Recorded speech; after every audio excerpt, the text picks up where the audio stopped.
Las 7 de la tarde, así que si os parece vamos a comenzar este webinar dedicado y llamado así Prevención y Branding.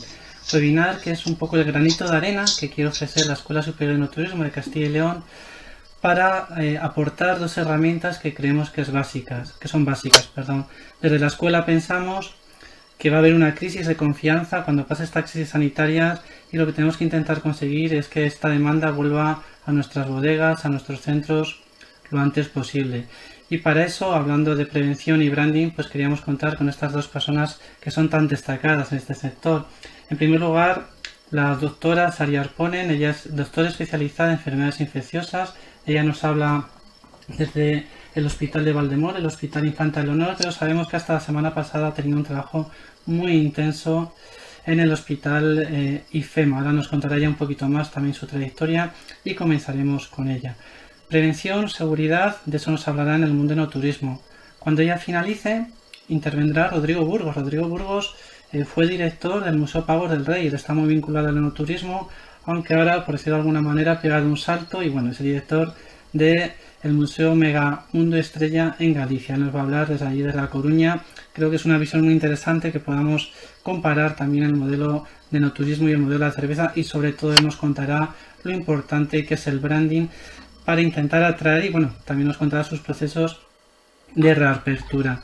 La duración de cada ponencia aproximadamente de cada charla durará una media hora. En todo momento pueden ir formulando sus preguntas a través del chat.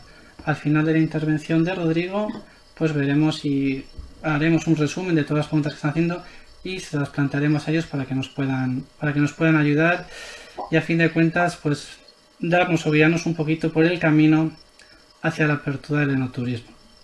Así que si les parece, sin más, vamos a dar ya pie a la doctora Saria Arponen para que comience con su exposición. Muchas gracias a todos y espero que sea de su interés. Luego seguimos hablando. Muchas gracias. Siempre las enfermedades infecciosas y como ha comentado el compañero, pues yo he estado en realidad de excedencia dedicada a otras cosas relacionadas con el mundo fundamentalmente de la microbiota, que por cierto es también muy importante en el sector del vino, todo el estudio del campo de la microbiota. Y hay estudios muy interesantes sobre la microbiota en el mundo del vino. Y bueno, pues surgió el tema de la pandemia del COVID, que es algo muy presente en nuestra vida desde hace bastantes semanas, que se nos están haciendo largas, y interrumpí en ese momento mi excedencia para incorporarme al Hospital Infanta Leonor en Vallecas, Madrid, y luego también he estado en IFEMA, que hoy ha cerrado y estoy de nuevo en el hospital. Entonces, de las cosas que os voy a contar, pues obviamente todo lo que son medidas de prevención, pues yo las utilizo mucho en el día a día, pero lógicamente, pues aunque sea algo que yo he utilizado siempre mucho, porque siempre me he dedicado a las enfermedades infecciosas, pues probablemente son medidas que a la población general pues se le hace extraño, ¿no? Porque, bueno, pues la gente no está acostumbrada a tener tanto cuidado con las enfermedades infecciosas en general. No hemos tenido que vivir preocupados por las enfermedades infecciosas en general, utilizando mascarillas o siendo tan estrictos con la higiene de manos en general.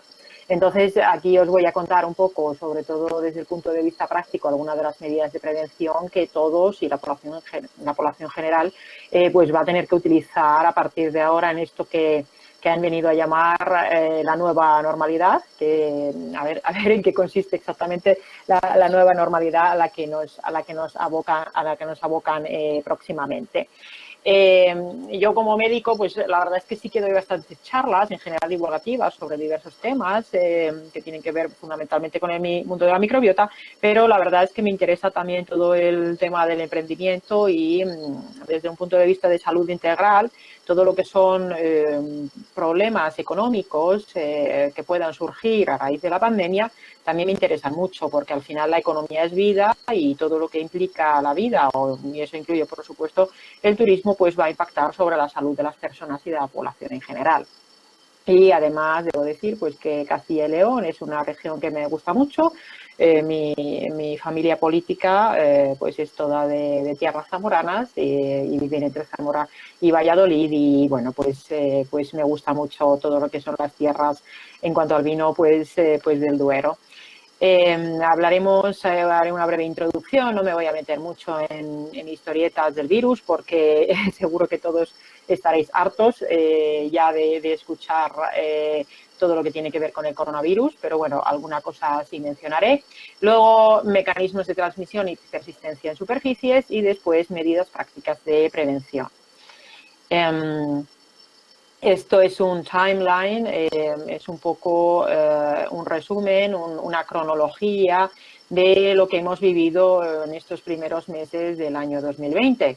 Al principio, pues cuando veíamos las imágenes desde China, pues, con aquella ciudad, Wuhan, cerrada, cuando veíamos las medidas de confinamiento o cuando veíamos los drones volando, diciéndole a los ciudadanos que tenían que quedarse en casa, pues muchos, y esto incluye incluso gente que yo conozco del mundo de las enfermedades infecciosas en toda España, decíamos, qué exagerados estos chinos, esto aquí a nosotros no nos puede pasar y no nos podrían cerrar Madrid, no nos podrían cerrar Barcelona, no nos pueden encerrar en casa y al final pues nos hemos encontrado con que al final se acaba declarando la pandemia el 11 de marzo y bueno, pues estamos todos más o menos encerrados en nuestras casas.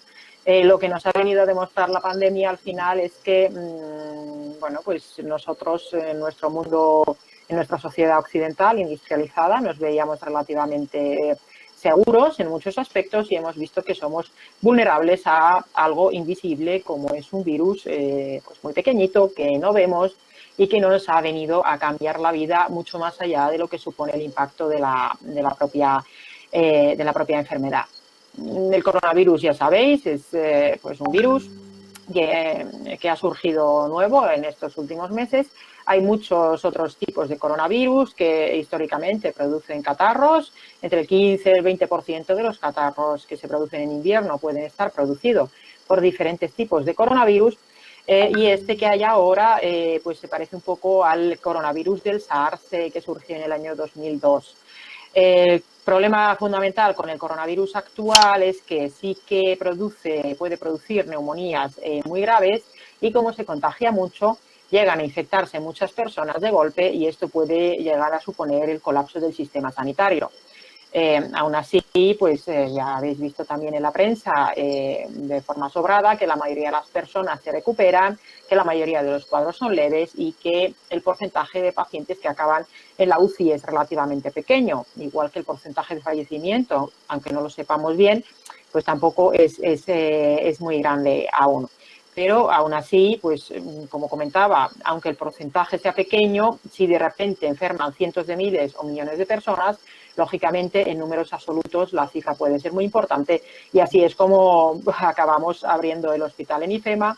Yo nunca me imaginé, la verdad, como médico que acabaría, si conocéis IFEMA, es un lugar enorme. Teníamos en las últimas semanas el pabellón 7 y el pabellón 9 enteros dedicados a atender a estos pacientes más leves, algunos se agravaban, no obstante, y la verdad es que era una situación bastante surrealista, diría incluso, el acabar en nuestro medio montando un hospital de campaña con militares en el IFEMA, pues yo jamás lo hubiera imaginado.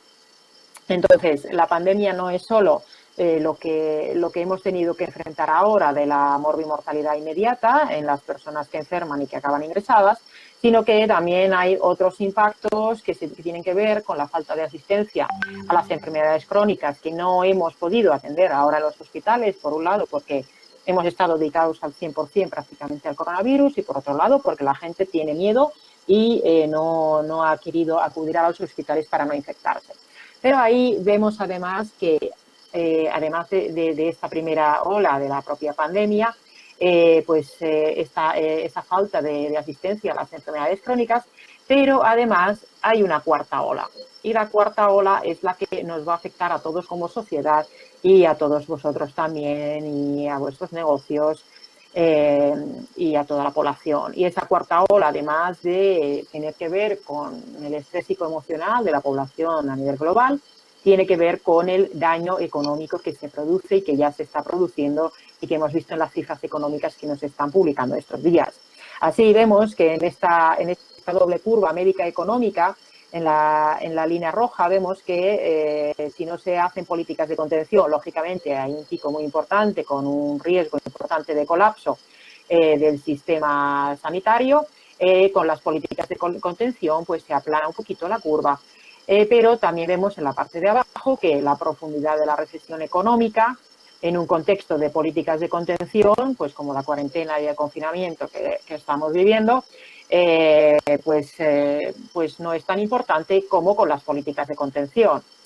Obviamente es una situación nueva para nosotros. Históricamente, siempre que ha habido pandemias, se ha recurrido a la cuarentena, se ha recurrido al confinamiento para proteger a la población, pero nunca nos habíamos visto en esta situación, desde luego no mi generación, tampoco la de mis padres, la de mis abuelos. Bueno, pues sí que vivieron la gripe española, pero no se llegaron a hacer políticas de confinamiento como las que estamos viviendo. Y obviamente esto también va a traer pues unas víctimas colaterales. También es verdad que siempre que hay una crisis, las crisis son oportunidades, aunque el precio a pagar sea muy alto, porque en una crisis pues siempre hay perdedores, pero también el que sabe reconocer una oportunidad y el que es flexible y sabe adaptarse a esa crisis, bueno, pues puede acabar reinventándose en su campo y conseguir buenos resultados posteriormente, aunque obviamente es difícil y hay mucha gente que no tiene los recursos suficientes para reinventarse.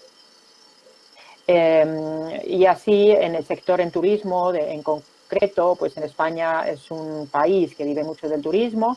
El peso económico del turismo supone un porcentaje importantísimo del Producto Interior Bruto Nacional, y España es el segundo país de la OCDE, después de Islandia, en cuanto al porcentaje del empleo total nacional dedicado al turismo.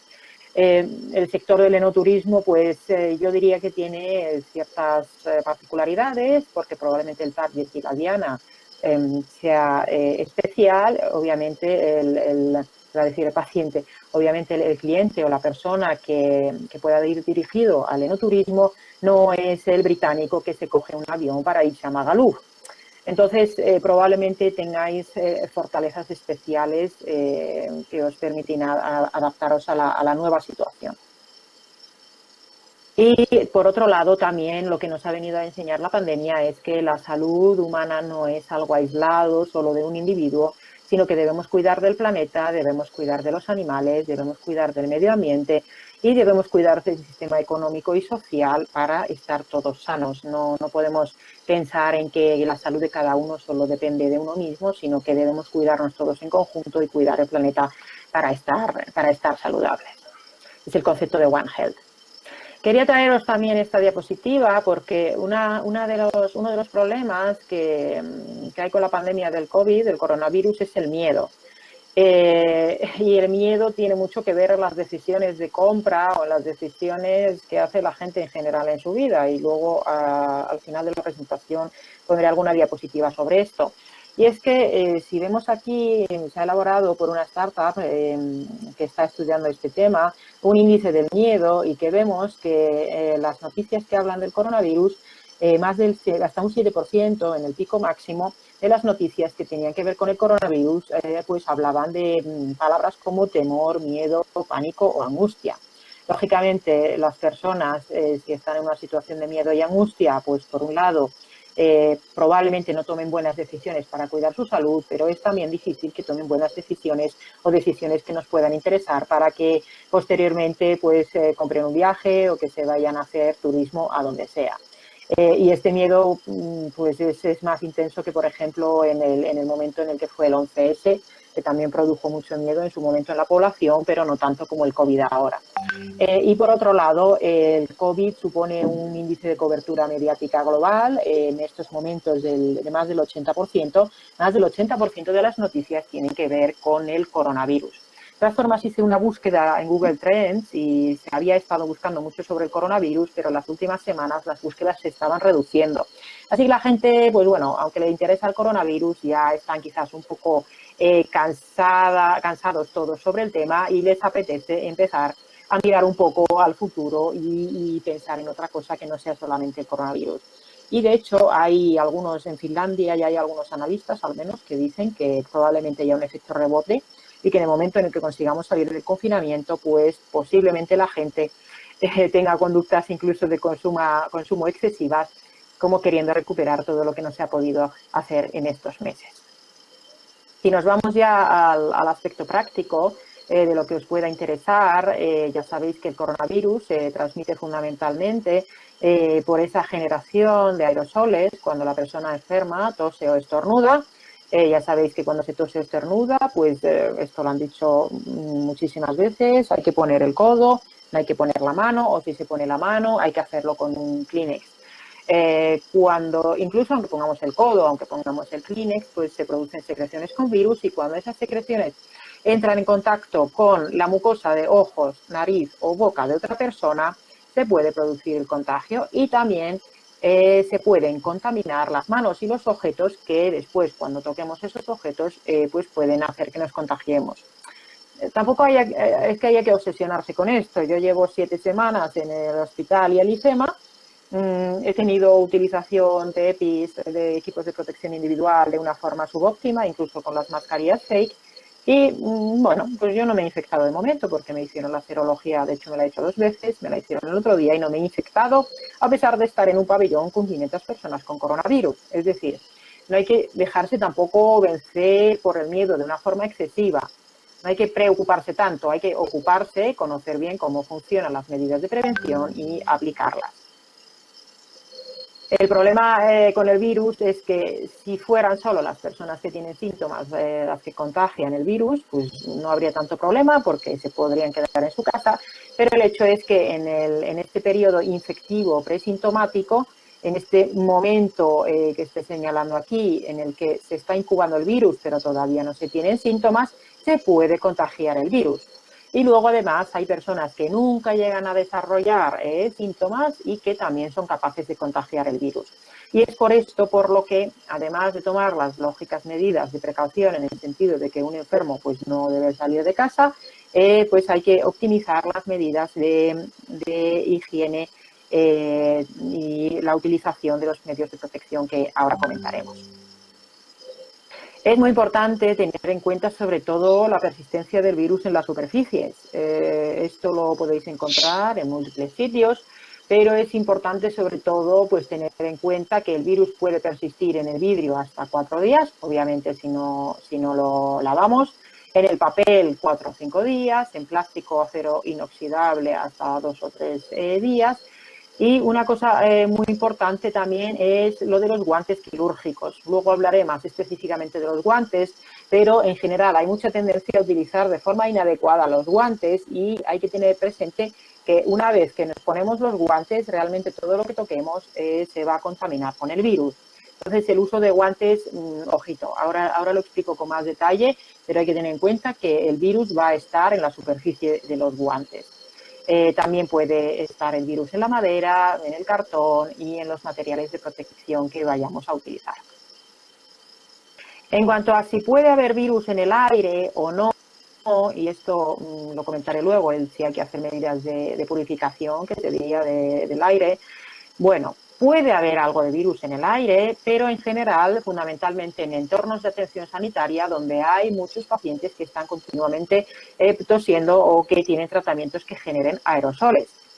Lo que se ha visto es que sí que en una condición experimental el virus puede estar en el aire hasta 3 horas, pero luego iría desapareciendo, pero en general en muy poca cantidad.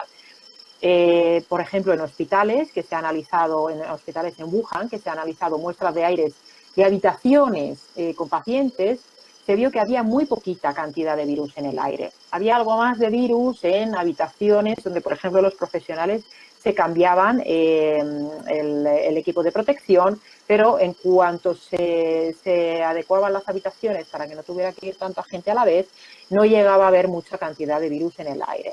Entonces, realmente tampoco habría que obsesionarse tanto con la presencia del virus en el aire en las estancias cerradas. Y desde luego, al aire libre, pues la dispersión obviamente es mucho mayor y en general, la transmisión aérea está un poco en discusión. Es decir, el hecho de que alguien esté en una habitación y esté tosiendo, pues puede haber alguna cantidad de virus en el aire después de forma residual, pero en general va a ser algo más bien residual.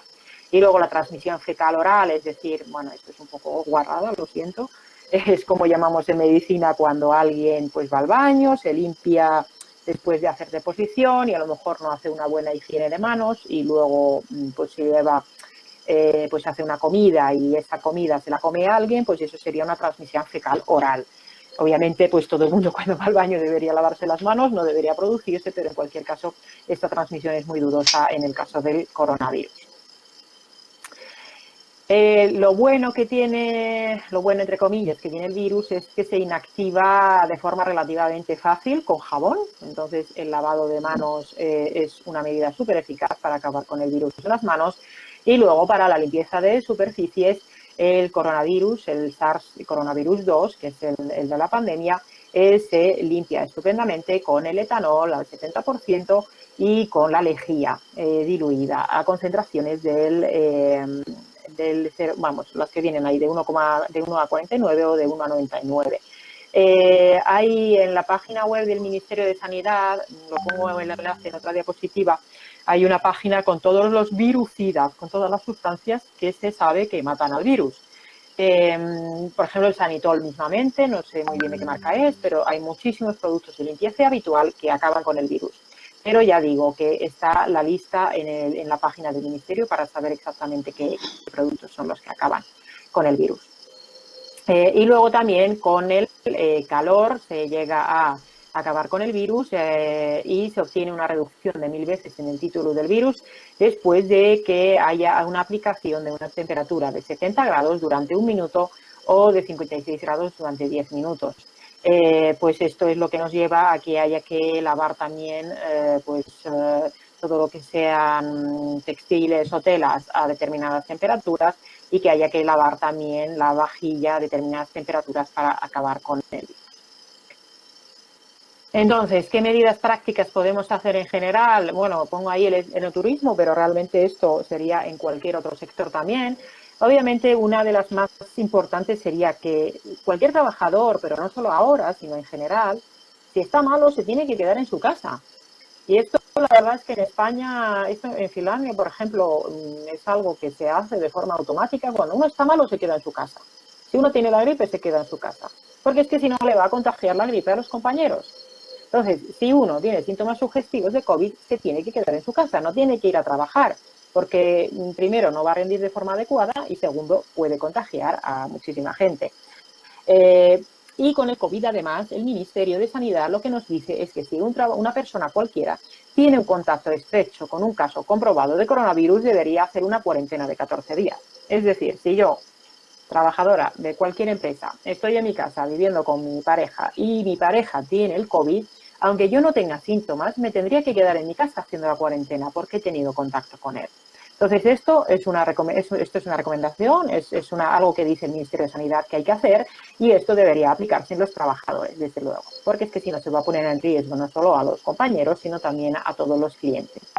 El lavado y la higiene de manos es fundamental en todo momento, en cualquier acto que hagamos, en cuanto toquemos una superficie, antes de ir al baño, después de ir al baño, antes de comer, después de comer, siempre que toquemos algo, si tenemos contacto con algo que nos da un cliente, pues después hay que lavarse siempre las manos. Y ahora veremos cómo el uso inadecuado de guantes en realidad es un riesgo de infección.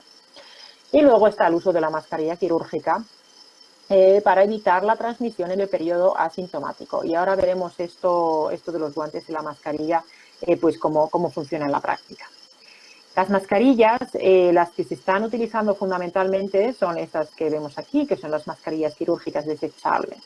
Entonces, las mascarillas quirúrgicas no es que estén hechas realmente para proteger a quien lleva la mascarilla, es para no contagiar, es para evitar la emisión de organismos infecciosos. Es lo que se pone el cirujano cuando opera a un paciente, para que al hablar pues no eche los microorganismos, porque aunque no lo veamos, continuamente se está exhalando cierta cantidad de gotitas y esas gotitas pueden llevar microorganismos. Entonces, la mascarilla, si se la pone todo el mundo, incluso aunque no tengan síntomas, van a evitar la propagación de los microorganismos. Las otras mascarillas que se podrían utilizar en el entorno laboral o por la población general serían estas, las FFP2 sin válvula de exhalación, también las 1 sin válvula de exhalación. En ningún caso se deberían utilizar estas que tienen una válvula. Estas que tienen una válvula son las que nos ponemos los profesionales sanitarios cuando atendemos a pacientes con coronavirus, porque nos protegen a nosotros, pero no protegen a las personas con las que nos ponemos en contacto si estamos infectados. De hecho, los profesionales sanitarios lo que hacemos es ponernos la FFP2 para protegernos nosotros y encima ponemos la quirúrgica para también proteger al paciente si nosotros estuviéramos infectados. Entonces, esto protege la FFP2, la que tiene la valvulita aquí, que es como una apertura con una tapa de plástico, protege a quien lleva la mascarilla, pero no protege a los demás. Entonces, en general, en los entornos laborales, lo que habría que hacer sería utilizar la mascarilla quirúrgica desechable. Porque además, bien utilizada, si la utiliza tanto el infectado como la persona sana, se conseguiría una reducción de la probabilidad de contagio del 1,5%, porque sí que tiene un porcentaje de protección variable entre el 30 y el 80% según los estudios de la persona sana para que no se infecte. Pero las que se deberían utilizar en el ámbito laboral serían fundamentalmente estas. Más que nada también porque la FFP2, que es esta de aquí, la que no tiene la válvula, esa es agobiantísimo. Estar todo el día con eso puesto es bastante agobiante y trabajar con eso no sería agradable. Y además son más caras. Entonces, las mascarillas higiénicas, pues además de las otras medidas, que es mantener la distancia de 1 o 2 metros entre las personas, lavarse las manos, si se tienen síntomas, quedarse en casa, pues habría que utilizar esas mascarillas, además de todas estas medidas de precaución. Antes de ponerse la mascarilla hay que lavarse las manos. Durante todo el tiempo la mascarilla debe cubrir toda esta zona, nariz, boca y barbilla. Debe estar ajustada, tiene como una tirita, una tira un poco más rígida en la parte de la nariz. No se debe tocar la mascarilla mientras se lleva puesta y no debería utilizarse durante más de 4 horas. Y si se humedece o se deteriora, habría que tirarla. Para quitar la mascarilla hay que hacerle por aquí, por la parte de atrás, o si tiene aquí las tiras para las orejas, se quita de aquí. Luego se desecha en un cubo cerrado, que es específicamente solamente para esto, y se realiza lavado de manos. Eso de estar pues tocándosela, ahora me la bajo, ahora me la subo, ahora me la quito, no es útil porque en el caso de que se haya puesto la parte delantera de la mascarilla en contacto con secreciones respiratorias de otra persona, pues ya estaría con virus por delante. Luego, en cuanto a los guantes, yo personalmente pienso que deberían incluso prohibir los guantes prácticamente para la población general, porque se usan mal. La mayoría de la gente no sabe utilizar los guantes bien.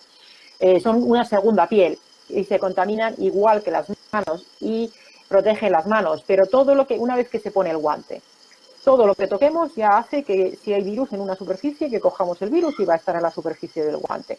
Y me horroriza ir a una tienda, a una farmacia y ver que las personas que están atendiendo, las dependientes, los cajeros, las cajeras, llevan los guantes continuamente puestos. Y lógicamente no hacen higiene de manos. Entonces ese guante está lleno de virus.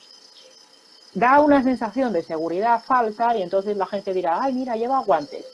Pues no, mal. Es mucho más correcto y mucho más higiénico llevar la mano desnuda y hacer higiene de manos entre cliente y cliente o cada vez que se toque una superficie.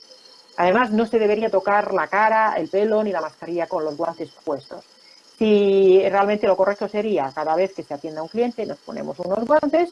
Después, cuando se cambia de cliente, habría que quitar los guantes y hacer igualmente higiene de manos y cambiar de guantes en ese momento. Entonces, en general, los guantes se están utilizando de forma incorrecta y son un foco de infección y de contagio. Ya digo que a los clientes a lo mejor les da la sensación de que se está haciendo bien, pero esto habría que explicarlo, que realmente los guantes no son lo adecuado y si se utilizan, se deberían estar cambiando continuamente entre cliente y cliente y además hay que quitarlos de una forma especial, no se quitan de cualquier manera y si se quitan mal, también aumenta el riesgo de infección. Entonces, lo dicho, más que guantes, mejor la higiene de manos, que se puede hacer mejor con agua y jabón. Debe durar al menos 15 segundos. Se puede cantar 2 veces el cumpleaños feliz. Sería la duración de la higiene de manos con jabón. Y nunca el uso de guantes debe sustituir la higiene de manos. Después de quitarse los guantes hay que hacer higiene de manos. y después hay que secar las manos después de utilizar el agua y el jabón. Además, hay una serie de pasos, lo correcto es poner un cartel pues para ver cómo se hace la higiene de manos, porque hay que, bueno, para lavarlas bien hay que poner las manos debajo, hay que hacer una serie de movimientos así, después así, cada dedo por separado. Prácticamente, bueno, una versión reducida de lo que hacen los cirujanos. Esa sería una higiene de manos correcta, es decir, no es llevar las manos debajo del grifo y hacer un poco así. Hay que hacer cada dedo, por supuesto las uñas cortitas. Bueno, pues esto es que es fundamental. Personalmente, ya digo, lo de los guantes para el ámbito sanitario. Fuera del ámbito sanitario, yo lo que veo en tiendas o en la farmacia, que son los sitios que he ido durante el confinamiento, veo un uso incorrecto de los guantes. Y me parece una barbaridad que ahora vayan a abrir las peluquerías y que digan que los clientes tienen que ir con los guantes. Tú qué sabes lo que ha tocado esa persona con esos guantes antes de entrar en la peluquería. O sea, a mí no me da confianza ninguna tener contacto con... Pero bueno, eso yo porque me lo sé, pero esto habría que explicarlo de una forma adecuada. Porque no sabes lo que han tocado esos guantes antes de eso. A ver que no se carga esto. Vale, ahí, la 22.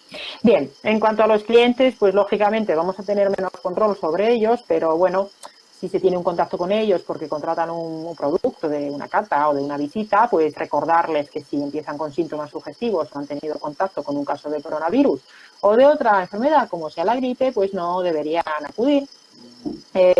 Insistirles también en el lavado de manos, no exigirles el uso de guantes, pero sí facilitarles el lavado de manos poniendo dispensadores de gel hidroalcohólico, que es la otra opción. Eso también hay que hacerlo bien durante suficiente tiempo, con el 2 dedos y demás. Y bueno, pues si son actividades en las que no hay distanciamiento y que no son al aire libre, el tema del uso de la mascarilla quirúrgica, ¿vale?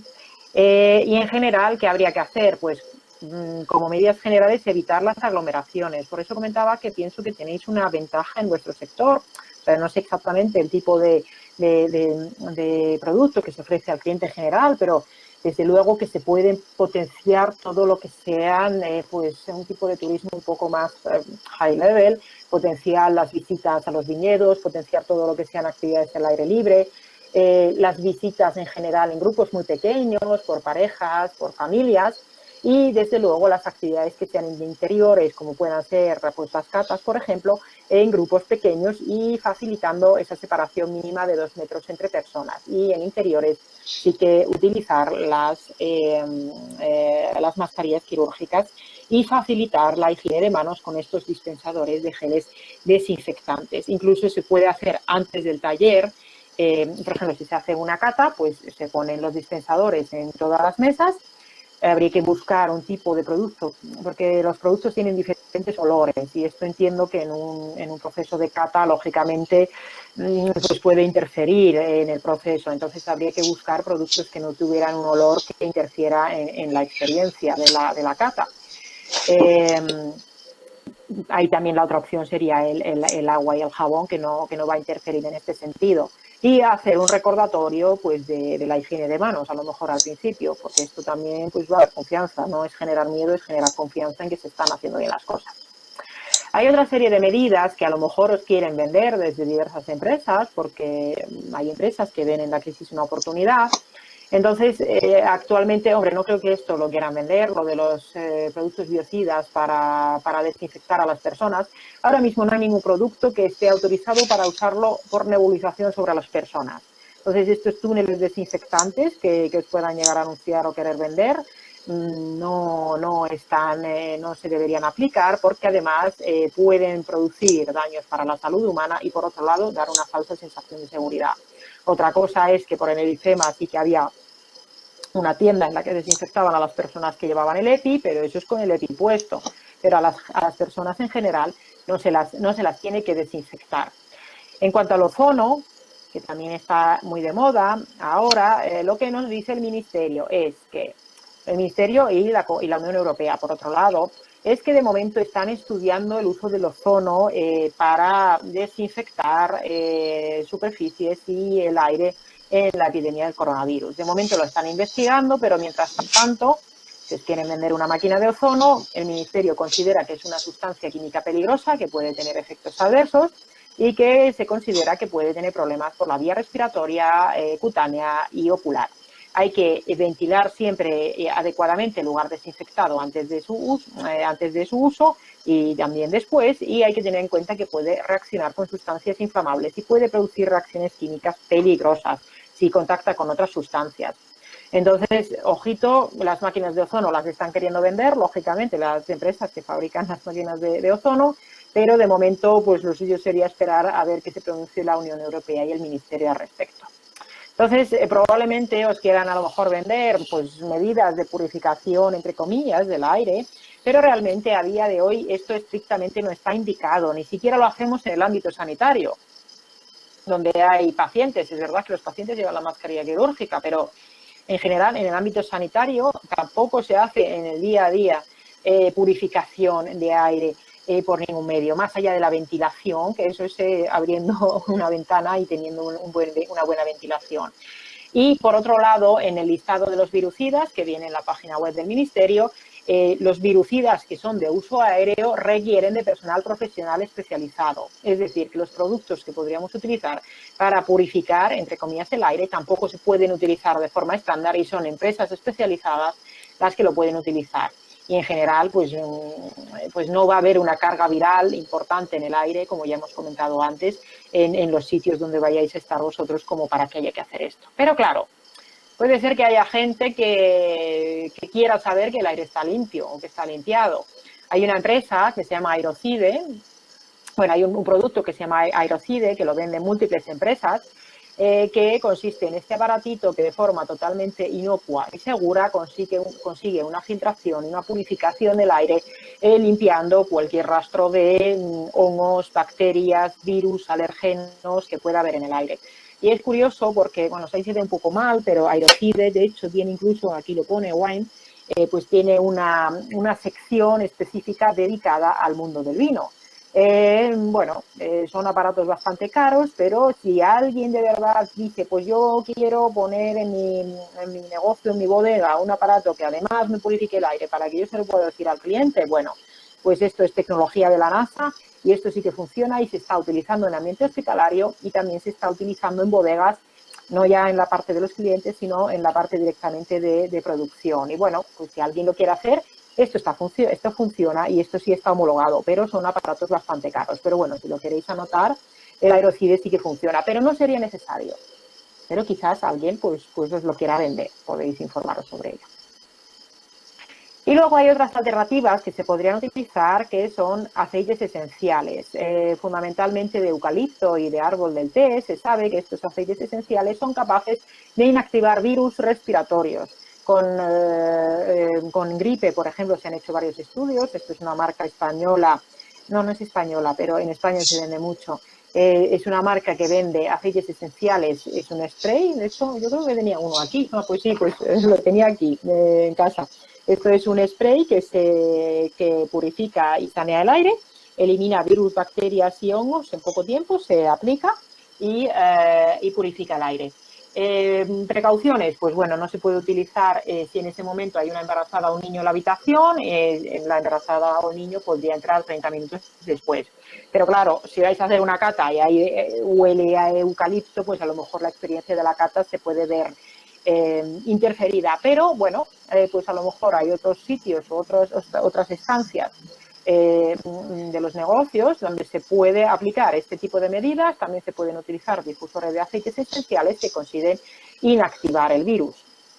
Y de hecho, con el coronavirus ya se han hecho estudios sobre cómo los terpenos de los aceites esenciales consiguen acabar con el coronavirus. ¿Y esto por qué? Pues porque realmente la purificación del aire no está indicada, pero bueno, pues a veces una cosa es lo que es y otra cosa es lo que parece. Con el uso de los guantes, lo correcto es no usar los guantes y hacer una buena higiene de manos, pero parece que a la gente le gusta que se usen los guantes, aunque no sea lo correcto, pues habrá que explicarlo.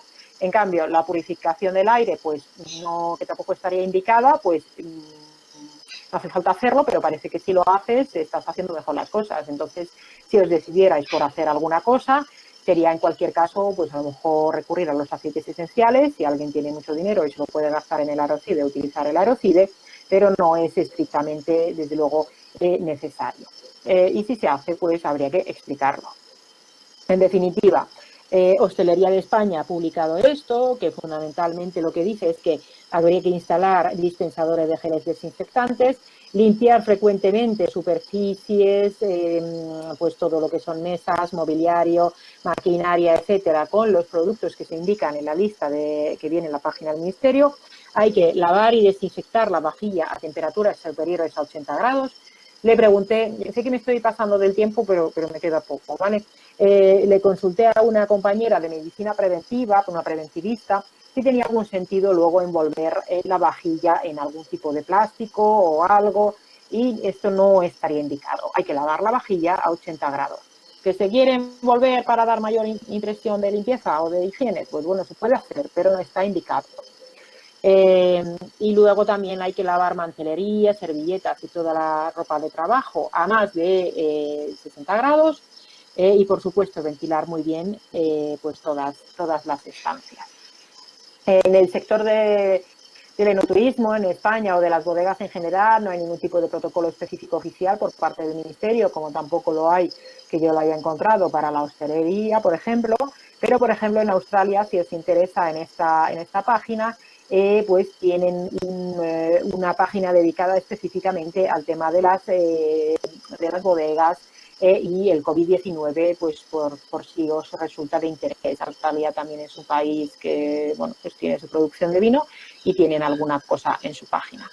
Entonces, como recomendaciones, lo que se vaya a hacer, pues puede ser útil hacer carteles informativos o trípticos o dípticos informativos con las medidas que se adopten en los negocios y las recomendaciones a los clientes. Hacer formación específica al personal en higiene de manos, en el uso de mascarillas y en la limpieza y desinfección de superficies, que por supuesto los profesionales de la limpieza lo tienen que saber hacer. Y bueno, pues quizás se pueda elaborar un protocolo específico público con validación por alguna entidad oficial del sector del enoturismo sobre cómo actuar en el tiempo del post-COVID, incluso hacer auditorías al respecto. Porque en el fondo realmente cuando el ser humano por lo que se mueve es por las emociones. Todo esto que yo os he contado, pues al final va aquí, va al cognitivo, va al neocórtex, al cerebro, que eso es un 15% de nuestras decisiones. Nosotros las decisiones fundamentalmente las tomamos con las tripas, las tomamos con las emociones. Una decisión de compra casi nunca es una decisión racional. Las decisiones al final de compra suelen ser decisiones emocionales. Y el problema que tenemos es que, bueno, el problema no, es lo que nos ha permitido sobrevivir, es que el cerebro humano tiene un sesgo negativo súper importante, porque si nos pasan 10 cosas buenas, bueno, pues nos fijaremos en ella, está bien, pero esas 10 cosas buenas no nos ponen en amenaza a nuestra supervivencia. Pero una única cosa mala, negativa, nos puede matar. Entonces el cerebro es muy bueno para detectar las cosas malas, para detectar lo malo, lo que nos puede poner en riesgo la supervivencia. ¿Y esto qué tiene que ver con todo el tema del COVID? Pues tiene que ver con el tema del miedo. El coronavirus en general genera muchísimo miedo. ¿Y el miedo qué hace? Paraliza a la gente, hace que la gente pues no tome ciertas decisiones. Y en este momento pues puede ser que el miedo haga que la gente no tome, por ejemplo, la decisión de irse a, pues qué sé yo, a Zamora, por ejemplo, a hacer una visita de enoturismo. Entonces, haciendo bueno, pues, campañas adecuadas que apelen, por un lado, a esto que estamos contando de la cognición, para minimizar las emociones negativas y el miedo y potenciar las emociones positivas y todo lo que pueden ganar haciendo decisiones pues adecuadas, pues sería la vía. Es decir, a través de la cognición y de reducir ese miedo, dándoles a entender que somos conscientes de que estamos en una época post-pandemia, bueno, pues explicándole que estamos teniendo cuidado, que estamos siendo higiénicos, que nos estamos preocupando pues por los trabajadores, por los compañeros y por los propios clientes, pues podremos afrontar mejor esta época post-COVID que tenemos delante. Esta nueva normalidad que nadie sabemos todavía cómo va a ser. Hay gente que me pregunta ¿qué piensas que pasará? ¿Habrá una segunda ola? ¿Vendrán más pacientes? Y yo qué sé, el que sepa, porque diga que sabe mucho sobre COVID o sobre cualquier cosa en esta época, pues nadie lo sabe. Se pueden hacer previsiones. Realmente el que más flexible sea y el que más herramientas tenga para afrontar el tiempo que está por venir, pues son los que mejor podrán aprovechar las oportunidades que puedan surgir de esta crisis. Bueno, sé que ha sido rápido, he hablado 4 cosas muy básicas sobre este tema. No he entrado en medidas de prevención individual que se podrían hacer a nivel de nutrición, ejercicio físico, suplementación, por ejemplo, con la vitamina D. No he hablado sobre las radiaciones ultravioleta porque no están admitidas a día de hoy las radiaciones ultravioleta como higienización para el coronavirus. Se está haciendo un estudio con ultravioleta con los rayos C, que no serían dañinos, pero de aquí a que se aprueben para su uso en coronavirus todavía falta tiempo. Entonces, antes de comprar cosas de las empresas que nos digan te vamos a ayudar a higienizar pues el negocio, hay que contrastarlo primero con las autoridades regulatorias.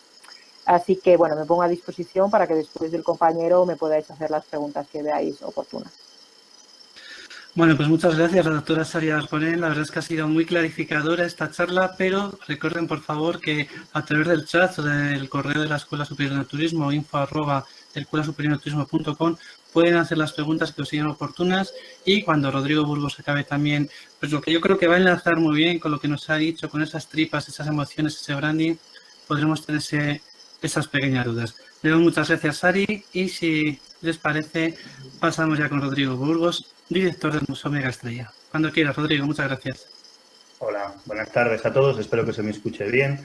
En primer lugar, dar las gracias a la Escuela Superior de Turismo de Castilla y León, los que somos emigrados de nuestras queridas tierras castellanas y ahora mismo, como algunos de vosotros sabéis, si no os explico ahora, vivo en La Coruña, es donde me encuentro ahora pasando el confinamiento junto con mi familia, porque desde hace un año y unos meses aproximadamente me vine a poner en marcha un nuevo proyecto museístico y de marca, que era el Museo de Hijos de Rivera de Estrella Galicia. Pero, bueno, la invitación de Jorge me sentó de maravilla porque es una manera de volver a lo que ha sido mi modus vivendi y mi modus operandi en los últimos 5 años, ¿no? En Castilla y León, porque es mi tierra, yo soy burgalés, y en Valladolid, que es donde he vivido los últimos 5 años, y en Zamora, que es donde he desarrollado, como bien decía Jorge, mi trayectoria profesional en el sector del enoturismo, bueno, pues en Pagos del Rey, el Museo del Vino, que es el museo del Grupo Félix Solís, tiene precisamente en Morales del Toro, en Zamora. Como los que me conocéis sabéis, yo no soy experto en marketing, no soy experto en branding, pero sí que utilizamos en los proyectos agroturísticos y enoturísticos y turísticos en general, y también culturales, el branding, el posicionamiento de marca, el marketing de contenidos y el marketing experiencial para estos proyectos museográficos que al final lo que se tratan es, o en lo que trabajan es de construir para las marcas de manera bueno, que abriendo las puertas de nuestras casas a través de experiencias visitables fidelicen a visitantes, ayuden al posicionamiento de las mismas marcas y también bueno, generen un PIG de ingresos y gastos a través de unos KPIs que son fácilmente medibles en número de visitantes, en ingresos, en valoración de las experiencias posteriores, etcétera, etcétera. En ese sentido, el mundo de la cerveza y el mundo del vino, o el mundo del vino y el mundo de la cerveza, que no históricamente, pero sí en las últimas décadas han rivalizado mucho en cuanto a clientela de producto y a pelearse en el mismo sector de la alimentación y de prácticamente de los supermercados, bueno, pues tienen, bajo mi punto de vista, muchas herramientas y muchas armas y muchas cosas en común. Nosotros lo que hemos hecho ha sido al final abrir las puertas de nuestra bodega, porque los museos y las cerveceras también tienen bodega, y bueno, y dejar que la gente entre para que nos conozcan mejor, que conozcan cómo hacemos nuestros productos y cómo es el proceso desde el inicio hasta el final, desde las materias primas hasta la degustación final y la experiencia de producto, igual exactamente que el mundo del vino y el enoturismo.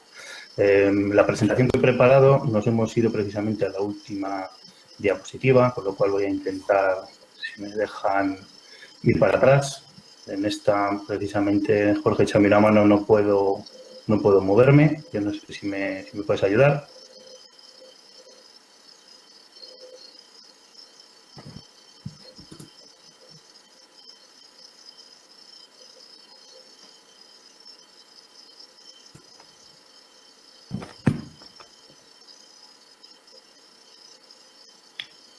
Vale, ahí estamos en el principio. Lo que no soy capaz es de manejar el cursor. Yo no sé si me puedes dar administrador o cómo lo hacemos. Ahí, vale, ya lo tengo. Muy bien. Bueno, pues creo que lo que más os puede ayudar o lo que más nos puede ayudar ahora a todos es el contarnos un poco las penas y por lo que estamos pasando todos en este momento, ¿no? Todos los que trabajamos de cara a público, transmitiendo experiencias a nuestros visitantes, somos carne de primera línea, de estar en contacto con la gente, con lo cual ya no solo directamente con las experiencias turísticas y enoturísticas, sino también con el producto que hace el mundo del vino o el mundo de la cerveza, que es 100% social y sociable. El tenernos en casa confinados pues es terrible, ¿no? Es terrible para todo el mundo, por supuesto, porque es una tragedia mundial, pero bueno, cuando nos mandan a cerrar la persiana no hay prácticamente nada que podamos hacer, ¿no? Más que pensar en que todo vuelva a abrir, que todo se solucione pronto, que la salud, que es lo primero, por supuesto, se recupere rápidamente y muchas veces analizar de dónde venimos para ver qué es lo que estamos haciendo mal y intentar mejorarlo adaptándonos a las circunstancias que nos va a tocar vivir, ¿no? Como el título del webinar era prevención y branding, he querido hacer unas pequeñas slides de presentación sobre cómo se están adaptando las marcas en general, sin particularizar excesivamente en mi empresa a la nueva situación de comunicación. Pero como os decía, lo que creo que quizás más pueda ayudar es cómo estamos trabajando desde Estrella Galicia y desde Mega Mundo Estrella Galicia esta situación de crisis, porque me imagino que yo, como todos vosotros, todas estas semanas estáis en contacto con gente del sector, con gente de turismo, con gente del mundo del vino, por supuesto, con otros sectores. Y bueno, pues nos contamos la incertidumbre, lo mal que lo estamos pasando, lo que estamos sufriendo económicamente y moralmente también. Hay los días son montañas rusas, ¿no? Porque hay días que estás muy animado, otros días que en función de lo que te influencien y las noticias que recibas te vienes abajo. Y al final nadie tiene, o no tenemos ninguno, la fórmula para saber cómo vamos a tener que salir de esto. Primero porque ni siquiera hay una pauta de tiempo, aunque bueno, ya empiezan a haber unas líneas, ¿no?, de horizonte en las que podamos empezar a mirarnos y sobre todo porque cada uno tiene su particularidad. Entonces creo que compartir con vosotros cómo lo estamos viviendo, cómo lo hemos vivido, de dónde veníamos y dónde pensamos que podemos salir, puede generar luego un debate interesante para los que veo que hay un montón de gente conocida, conectada y que gestiona directamente proyectos turísticos y no turísticos o está al frente de proyectos en los que vamos a tener que volver a ponernos delante de visitantes cuya circunstancia social, personal y moral ha cambiado. Nosotros mismos, cuando nos pongamos al otro lado también, ver un poco cómo lo tenemos que hacer, ¿no? En ese sentido, un recorrido rápido por las marcas, por cómo están trabajando las marcas, cómo están trabajando las empresas con su comunicación ante el confinamiento. Veníamos de un mundo globalizado, hiperconectado, omnichannel, en el que íbamos todos como motos, en el que estábamos todos peleando por un posicionamiento en multicanal, con cada vez más inclinación y una decantación completa por el mundo digital, pero sin perder de alguna manera también herramientas soft trade que nos ayudasen a vender más y a que nos quisiesen más, ¿no? Ahora, una vez que de la noche a la mañana, sin verlas venir y de repente nos hemos caído todos de la bicicleta y toca levantarse y volverse a poner de nuevo encima de un vehículo que es distinto en el que íbamos montados, ahora no es el momento de que las marcas estén vendiendo nada. Es el momento de que hagan cosas, es el momento de que ayuden, que se pongan del lado de los que estamos en casa, de la gente que lo está pasando mal y de los que tenemos miedo, ¿no? Como decía antes la doctora Sari, ¿no? Entonces ahora no es el momento de vender, ahora es el momento de acompañar a la gente y de pensar qué pueden hacer las marcas y qué pueden hacer las empresas para ayudar a la sociedad, para ayudar que las cosas sean mejor, para ayudar que el mundo sea mejor. En este sentido, sabéis que hay unas estrategias de impacto muy potentes con las ODS, con los Objetivos de Desarrollo Sostenible, que por supuesto el mundo del vino va a tener que meterse de cabeza porque es hacia ahí, hacia donde iban ya las cosas antes de que el 13 de marzo nos dejasen a todos metidos en casa. Y el aviso del planeta ya nos lo estaba dando y ahora pues nos ha pegado un revolcón gordo para decirnos que o cambiamos o las empresas cambian o nuestra moda o nuestra forma, de consumir el mundo cambia o nos queda poco por hacer, ¿no? Precisamente en sectores productivos como son los nuestros, ¿no? Donde dependemos directamente de la tierra, de las materias primas, que puede ser la uva, como puede ser el cereal, como puede ser productos que tenemos que manufacturar para ofrecer posteriormente al cliente, ¿no? Y poner en el mercado. Entonces, es un poco de manera rápida, y os podría decir que el Departamento de Marketing y Comunicación de Estrella Galicia está trabajando ahora muchísimo más que en un ritmo normal, porque de la noche a la mañana tuvimos que cambiar y repensar absolutamente todo nuestro planteamiento anual, nuestro plan estratégico trianual, y decir, bueno, ¿qué ha pasado? ¿Dónde estamos? ¿Y qué tenemos que hacer? ¿Qué necesita la gente que hagamos, ¿no? Si os acordáis un poco de las primeras semanas cuando empezó todo esto, empezamos a quedarnos en casa atónitos, ¿no? Y alucinando. Yo todavía hay días que me levanto y digo, esto no sé qué es, ¿no? Es una pesadilla o estamos viviendo una distopía, o que realmente lo es. La gente que trabaja en los departamentos de marketing y de publicidad de las empresas dejó de vender cosas para empezar a trasladar mensajes de ánimo. Y esto es porque el consumidor, nosotros cambiamos instantáneamente. Dejamos de necesitar cosas y las cosas cotidianas empezaron a ser cosas de lujo. En un momento en el que solo puedes salir a comprar la alimentación básica e ir a la farmacia, todo lo demás carece de sentido. De hecho, por eso el mundo se ha parado y por eso la economía se ha venido abajo, porque estamos en un momento de crisis total y absoluta, ¿no? Entonces, esa comunicación, ese posicionamiento de las marcas tenía que adecuarse precisamente a toda esta necesidad, ¿no? Entonces, estamos en un nuevo contexto social. Yo os estoy hablando desde una habitación en casa que hemos transformado como un despacho. Llevamos casi 40 y tantos días sin salir a la calle. Ahora empezamos a poder salir a hacer deporte mañana una hora. Hasta el que no hace deporte se ha comprado zapatillas en Amazon porque es una novedad, es una alegría.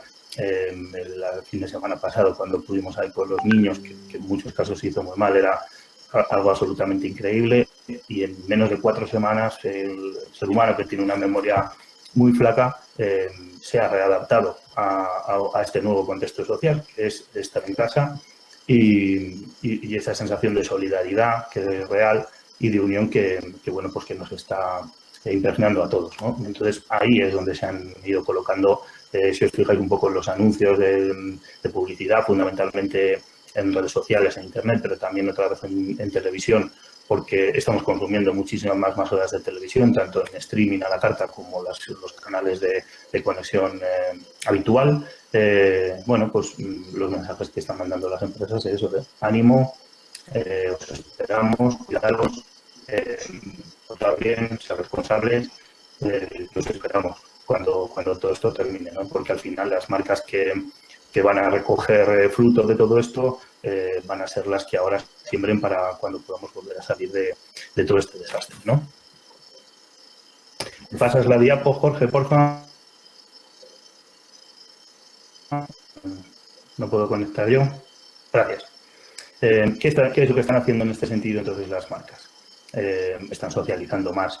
Las herramientas de social media eran fundamentales para generar engagement con nuestros usuarios, con nuestros seguidores y con nuestros clientes, pero ahora no es el momento de vender nada a través de las redes, es el momento de compartir contenidos.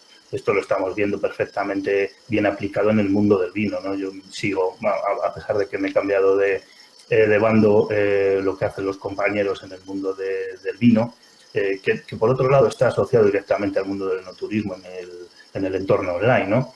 Y ahí hay bodegas y compañías que están haciendo catas virtuales espectaculares. Estamos viendo recorridos por bodegas, recorridos por viñedos, estamos viendo webinars de formación, estamos viendo conexiones en Zoom de colectivos para ponerse en el día a día de cómo están las circunstancias, de cómo van las ventas, cada uno de los canales que mantienen, cómo va la coyuntura estructural de cada una de las compañías o de los proyectos o de las áreas. En ese sentido, ahí es donde se han posicionado las marcas, en ayudar en todo eso, ¿no? En socializar más y en ayudar a socializar más y en entretener a la gente en esta larga espera que tenemos en casa, en la que al final hemos sido capaces de crear y generar tanto contenido que hay gente que tiene las agendas mucho más ocupadas ahora sin salir de casa de lo que las tenían antes, ¿no? Entre la conexión que tienen a tal hora, el trabajo, la cata virtual, la gimnasia desde el salón, el yoga, etcétera, etcétera. Hay gente que está consiguiendo ocupar sus horas del día en momentos tan trágicos como los que estamos ahora, ¿no? Por otro lado, la digitalización, que era una herramienta fundamental y en la que el sector del vino ya estaba quizás un poquito más a remolque que otros sectores, consiguiendo entrar de una manera potente en los últimos años, pero que ahora es que se ha hecho una necesidad. O sea, nos hemos vuelto todos digitales de la noche a la mañana. El teletrabajo es una cosa que ha venido para quedarse, que tendremos que aprender a utilizarla porque es una herramienta 24/7 que corre el riesgo de, más que conciliar, ayudar en lo contrario, pero que está ahí. Ya estamos todos trabajando desde casa, con Teams, con todas las herramientas que están a nuestro alcance. Y desde el punto de vista laboral, a pesar de todas las particularidades y las desgracias y los ERTEs y todo lo que está ocurriendo, evidentemente, que no voy por ahí, pero la operatividad se está produciendo, ¿no? Los procesos continúan. Desde luego, en el mundo del vino, al estar considerado como alimento dentro de las elementos o producciones esenciales, no ha parado y las bodegas han seguido manteniéndose, pero hay mucha gente que puede trabajar desde su casa, de departamentos financieros, departamentos de marketing, departamentos logísticos incluso, que lo están haciendo, ¿no? Nosotros en Hijos de Ribera, que somos más de 1.000 trabajadores repartidos por toda España y por el mundo, de los que casi 500 estamos aquí en Coruña, excepto los turnos de producción en fábrica, pero el resto del mundo está todo el mundo teletrabajando. Y el primer día no sabías cómo compartir un documento, cómo conectarte o cómo activar el micro, y hoy estamos utilizando, no nosotros, todo el mundo, todos los que estáis aquí, un montón de plataformas, con lo cual ha sido una necesidad que yo creo que en ese sentido será positiva para poder utilizar. Y por supuesto las ventas. Llegó el momento de vender online, el que no lo hacía. Luego hablamos también de cómo debe adaptarse el mundo del enoturismo exclusivamente a la venta online a la hora de vender experiencias, pero la venta de producto ya lo era a través de plataformas de venta de tiendas online de vino muy potentes y de otros productos. Vaya lío tenemos con las diapositivas. Ahí nos quedamos. Luego lo pasamos. En tema de ventas, como decía, y el que estaba pensando hacer o abrir su página web, ha llegado el momento. El sector de la cerveza, que era más reacio, por ejemplo, a la venta de cerveza online, por la competencia que entraba con otros canales de venta, que le pasa exactamente y le ha pasado al mundo del vino, ya todas las grandes cerveceras españolas tienen su tienda online abierta en mes y medio. Galicia tardó 15 días en abrir su tienda online, cuando no estaba pensado estratégicamente abrirlo tan pronto. Y ahora mismo está recibiendo unos 10.000 pedidos a la semana de cerveza en casa. Sabemos, porque tenemos las estadísticas, tanto la cerveza como el vino está aumentando mucho la venta en la alimentación. Por desgracia, no se compensa con las pérdidas que tenemos todos en el canal de Horeca, con lo cual no es una buena noticia, sino que palía un poco las malas generales. Pero bueno, es un canal que una vez que la cosa se recupere, cuando estemos otra vez en esta famosa nueva normalidad que nos están intentando explicar y a la que intentaremos acostumbrarnos, tiene que quedarse, tiene que permanecer. Y, por supuesto, el momento de ayudar. A mí me emociona ver a mi empresa, la familia Solís, trayendo un camión entero de mascarillas desde China, porque tiene como saben, centro productor en China, igual que la familia Torres, igual que otras muchas bodegas que en la medida de sus posibilidades han hecho lo posible para ayudar a su entorno. Los que no se han transformado para producir geles hidroalcohólicos están donando lo que pueden a quien pueden, a pesar de estar pasando las canutas. Entonces, ese componente de solidaridad se está viendo también. Me centro específicamente en las marcas o en el sector que nos atañe, pero que hablar del sector textil, del sector de la comida de reparto a domicilio. Era el momento de ayudar y las compañías lo están haciendo. Saben que tienen músculo en algunos casos y en otros casos infraestructura para hacerlo. Y bueno, pues la verdad que a los consumidores, a los usuarios, ahora es el momento de que se pongan de nuestro lado y cuando podamos volver a salir a consumir, seguro que eso se va a convertir en un premio, ¿no? En forma de consumo. Ahora sí, pasamos de diapositiva. Y centrándonos un poquito más en el sector turístico, en el turismo, en el agroturismo, en el turismo industrial, que es donde nos podemos mover los que estamos hoy aquí o donde específicamente yo me puedo mover en el trabajo. Hay una época pre-coronavirus, evidentemente, donde los proyectos de marketing experiencial, ya fuese en forma de museos, de bodegas visitables, de wine bars, de visitas guiadas, de catas, de lo que fuese, trabajaban para el marketing experiencial de las compañías, generaban unos KPIs medibles y tangibles en forma de número de visitantes, de venta de vino, de fidelización, de clubs de vino, de afiliados a clubs de vino.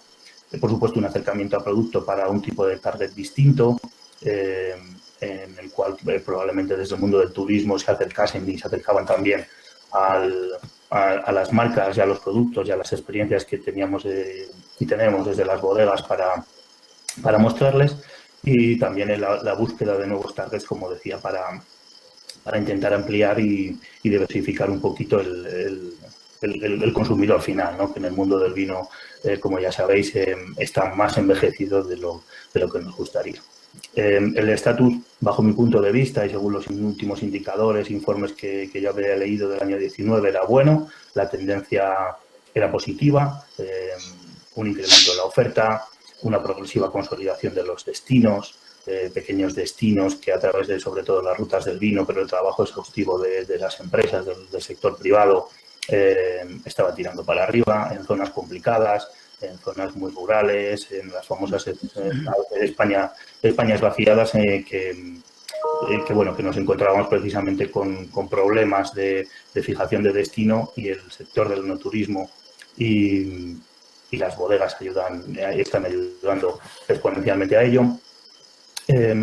Por eso mismo decía que se crean áreas específicas o creación de nuevas áreas específicas de destinos turísticos, la diversificación de ingresos, que ahora por supuesto estamos a cero, pero la venta de entradas a visitas, la venta de experiencias de talleres, la venta de merchandising, de producto cruzado, de producto de kilómetro cero, por supuesto de la venta directa de vino en bodega, ayudaba, aunque sé que no paliaba y que muchas veces no era rentable, pero ayudaba precisamente a los países de las bodegas, con lo cual ahora, estamos en punto muerto, y un aumento exponencial de visitas en el sector del vino, de todas las zonas nacionales, precisamente por el buen trabajo, lento pero continuo, que se está llevando a cabo por tantos y tantos grandísimos profesionales en el sector en el que tuve el lujo de trabajar y aprender durante este tiempo atrás, ¿no?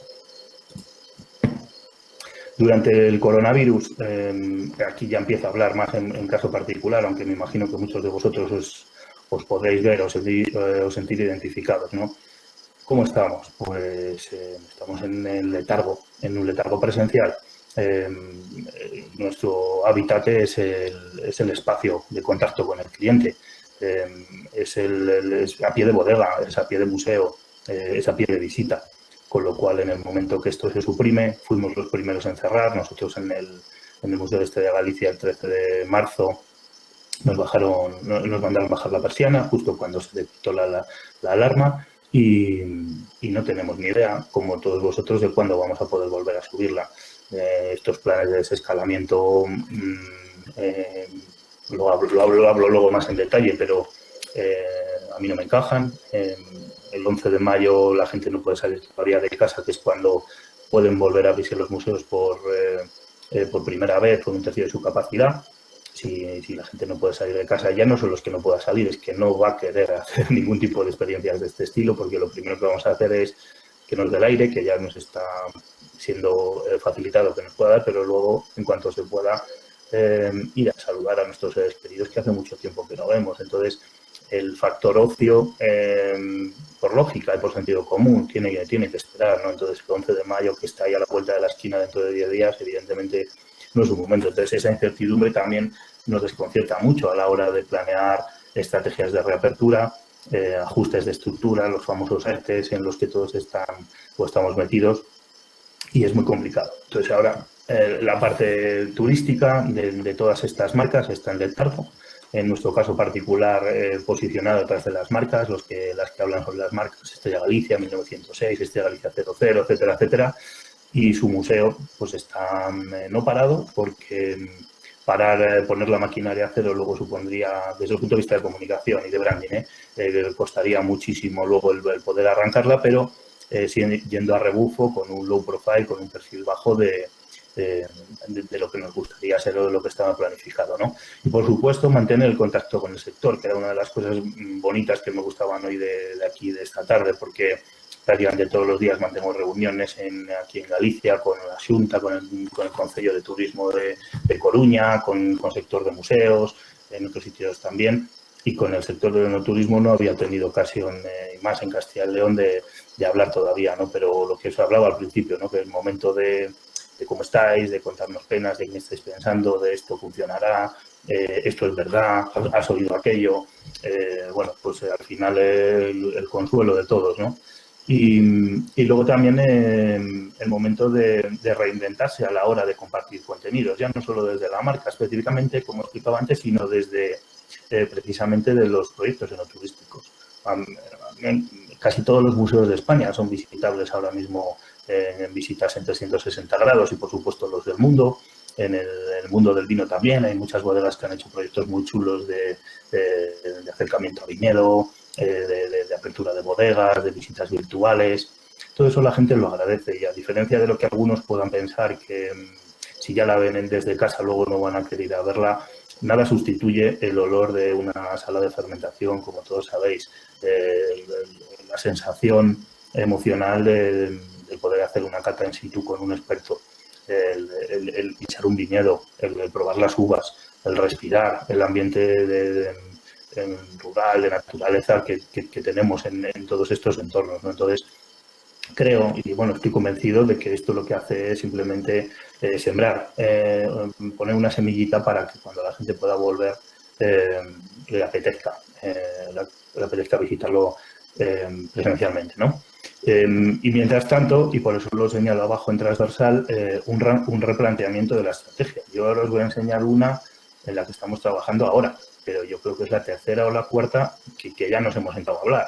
¿Por qué? Porque según han ido avanzando las semanas y los días en todo este periodo, que ya llevamos, son 6, 8, 7 semanas, cambia todo. Estamos en un estado de movimiento de tal incertidumbre que prácticamente ya no de un día para otro, pero antes sí, te cambian los planes, te cambian las ideas, te cambian y tienes que pensar, tienes que replantear cosas porque tienes que tirar para adelante, ¿no? Entonces, el ajuste y replanteamiento de la estrategia está directamente implicado transversalmente en todo este periodo de letargo que estamos sufriendo durante el coronavirus.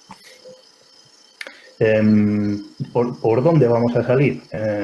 Bueno, hay muchos estudios ya de la Organización Mundial de Turismo, Exceltour, etcétera, etcétera, que ya nos dan indicadores que además, por otro lado, nos lo da nuestro propio sentido común y la vivencia de toda esta tragedia que nos toca a todos, que nos habla precisamente y marcado por las medidas de sanidad de un cierre de fronteras. Costará bastante que volvamos a tener un turismo que venga de fuera de España, pero si nos centramos específicamente en Castilla y León o en el sector enoturístico en Castilla y León, yo lo puedo extender a Galicia y al ámbito que a mí me afecta. El turista internacional no era el fuerte de las visitas que nosotros recibíamos. Caían grupos, caían individuales, pero no estamos en los circuitos grandes de turismo internacional, con lo cual eso juega a nuestro favor. Es una ventaja dentro de la desgracia, ¿no? La gente se va a mover en destinos cercanos. Nadie creo que esté pensando ni está en su cabeza. Sí estaba en febrero, sí estaba a principios de marzo, pero ahora no. El hacer un viaje a las islas, el hacer 15 días en zona de playa. No tenemos la cabeza para pensar ahora mismo en vacaciones. Puede que dentro de un mes ya sí, pero en este preciso instante no. Y en cualquier caso, la grave crisis económica de la que nos va a afectar a todos, con tanto paro, el miedo a poder perder trabajos, va a hacer que la gente consuma vacaciones mucho más cercanas y mucho más cortas. Ahí volvemos a jugar con ventaja en Castilla y León. Estamos muy cerca de todo, lo hemos dicho siempre. Estamos a 1 hora, 2 horas de Madrid, muy cerca de País Vasco, muy cerca de Asturias, muy cerca de Galicia. Grandes orígenes de visitantes para nuestra comunidad de Castilla y León, ¿no? Entonces ahí volvemos a tener otro punto en el que podemos asirnos, que evidentemente la demanda va a aumentar y la oferta va a aumentar y la demanda va a ser mucho más pequeña, pero la gente va a querer moverse a este tipo de territorios y seguramente a disfrutar de las experiencias que tengamos que ofrecerles.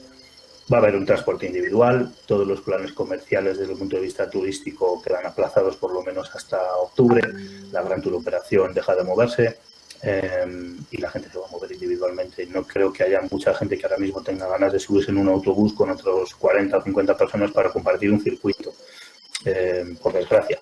Y bueno, si os dais cuenta, y además a muchos le ha afectado directamente, lo primero que se paró fue el inserso, ¿no?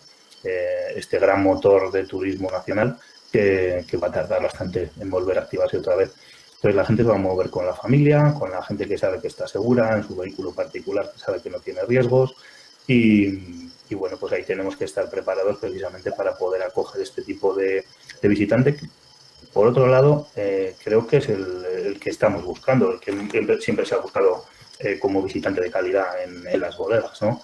Está muy bien el volumen, está muy bien la tour operación y en función también de los objetivos que tenga cada bodega, chapó y perfecto, pero el que se mueve de manera individual suele ir con la idea más clara, suele tener más tiempo, suele tener la cartera, si no más llena, por lo menos más dispuesta a aflojarla y compra más vino, y lo sabéis. Entonces, bueno, podemos buscar ahí también un buen nicho donde agarrarnos, ¿no?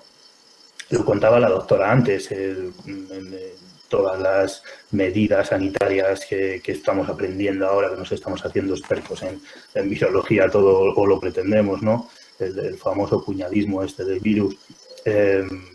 Vamos a tener mucha desconfianza porque el miedo genera esa desconfianza. Entonces, la bodega que se lleve el gato al agua, el proyecto turístico, no turístico que se lleve el gato al agua es el que más seguridad transmita. El mensaje para mí a la hora de volver a salir a vender producto es la confianza. Hay que transmitir confianza, no hay que vender experiencia. Ahora, es decir, yo cumplo con las medidas que marca la administración gubernamental competente y las mejoro de esta manera para adaptar mi experiencia a ello. Hay ejemplos, ¿no? Porque a pesar de que prácticamente tenemos los movimientos limitadísimos, no es lo mismo, y yo sí lo he experimentado, ir a comprar a un supermercado que a otro, por ejemplo. No es lo mismo ir a comprar al Corte Inglés que ir a comprar a otro supermercado. Y vuelves a casa y lo comentas, oye, mira cómo me ha limpiado esto, mira cómo tal. Puede que sea más estético que práctico y seguramente aquí la doctora tendrá mucho que rebatirme, pero también es importante no generar fakes, por supuesto cumplir esas medidas, pero el cliente tiene que ver que estamos preocupados, que nos adaptamos, que vamos a cambiar nuestra experiencia, nuestra operación para que se sientan seguros, porque al final siempre ha sido un lujo el que la gente pase su tiempo de ocio en nuestros espacios, pero ahora mismo prácticamente tendríamos que pagarles nosotros a ellos porque quieran venir, ¿no? Entonces, ahí yo creo que va a ser un gran elemento diferenciador, el generar esa confianza a través de una imagen de limpieza.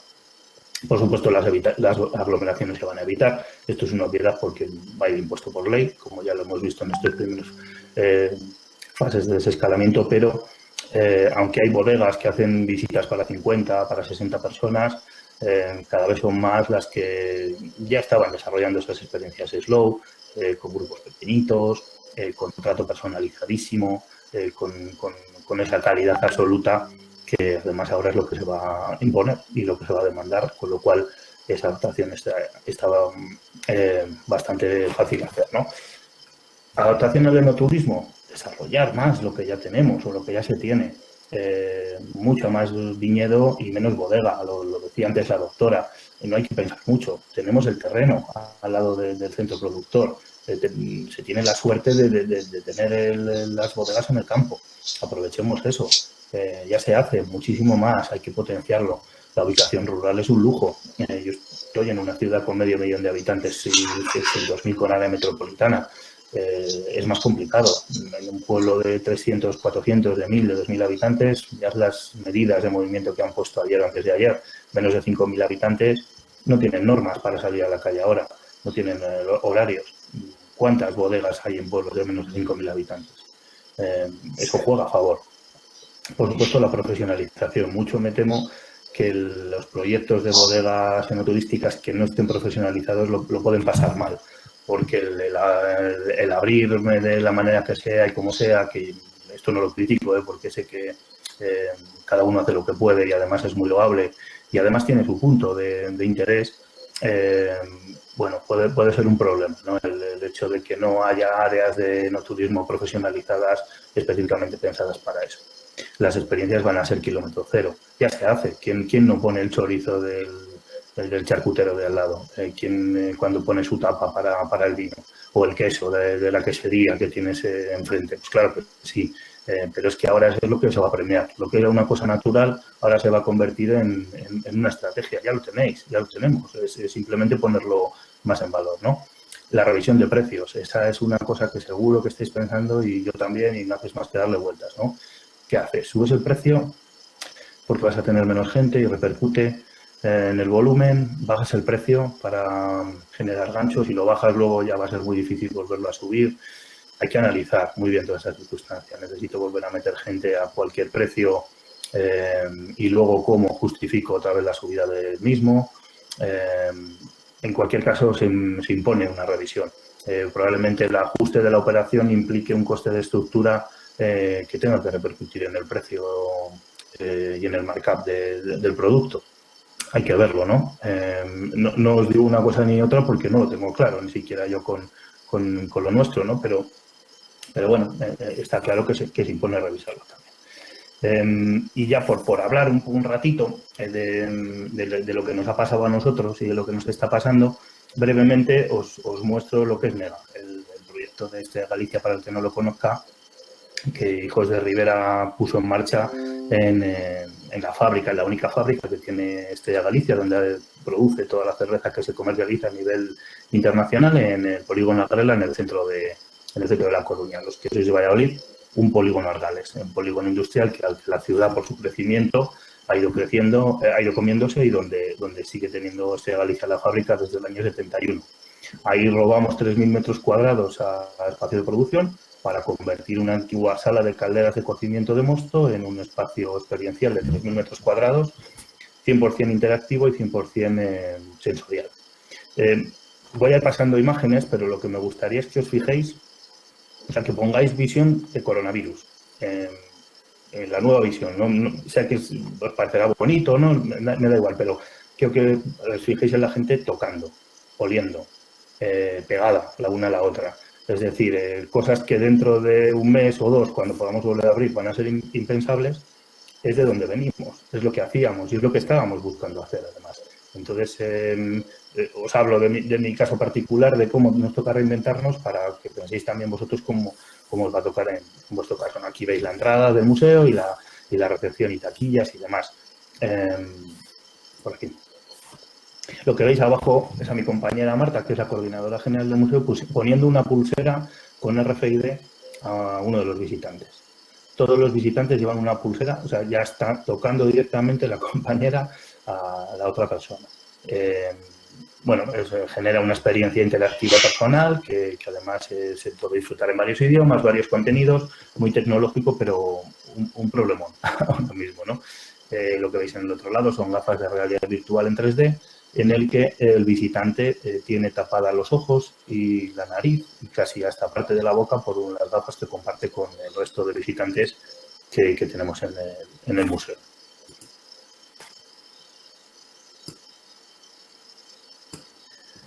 Otra diapositiva, pantallas táctiles por todos los sitios, con un montón de interactivos, altavoces pegados a los dispositivos, la fotografía de la derecha, mirador a la fábrica de producción de Estrella Galicia. Fijaos la distancia de seguridad que guardan esas personas, ninguna. Claro, por supuesto, esta foto está hecha en octubre o septiembre del año pasado, ¿no? Ya sé que estoy siendo demagogo, pero por supuesto tenemos que ver de dónde veníamos para ver cómo vamos a tener que readaptarnos, ¿no?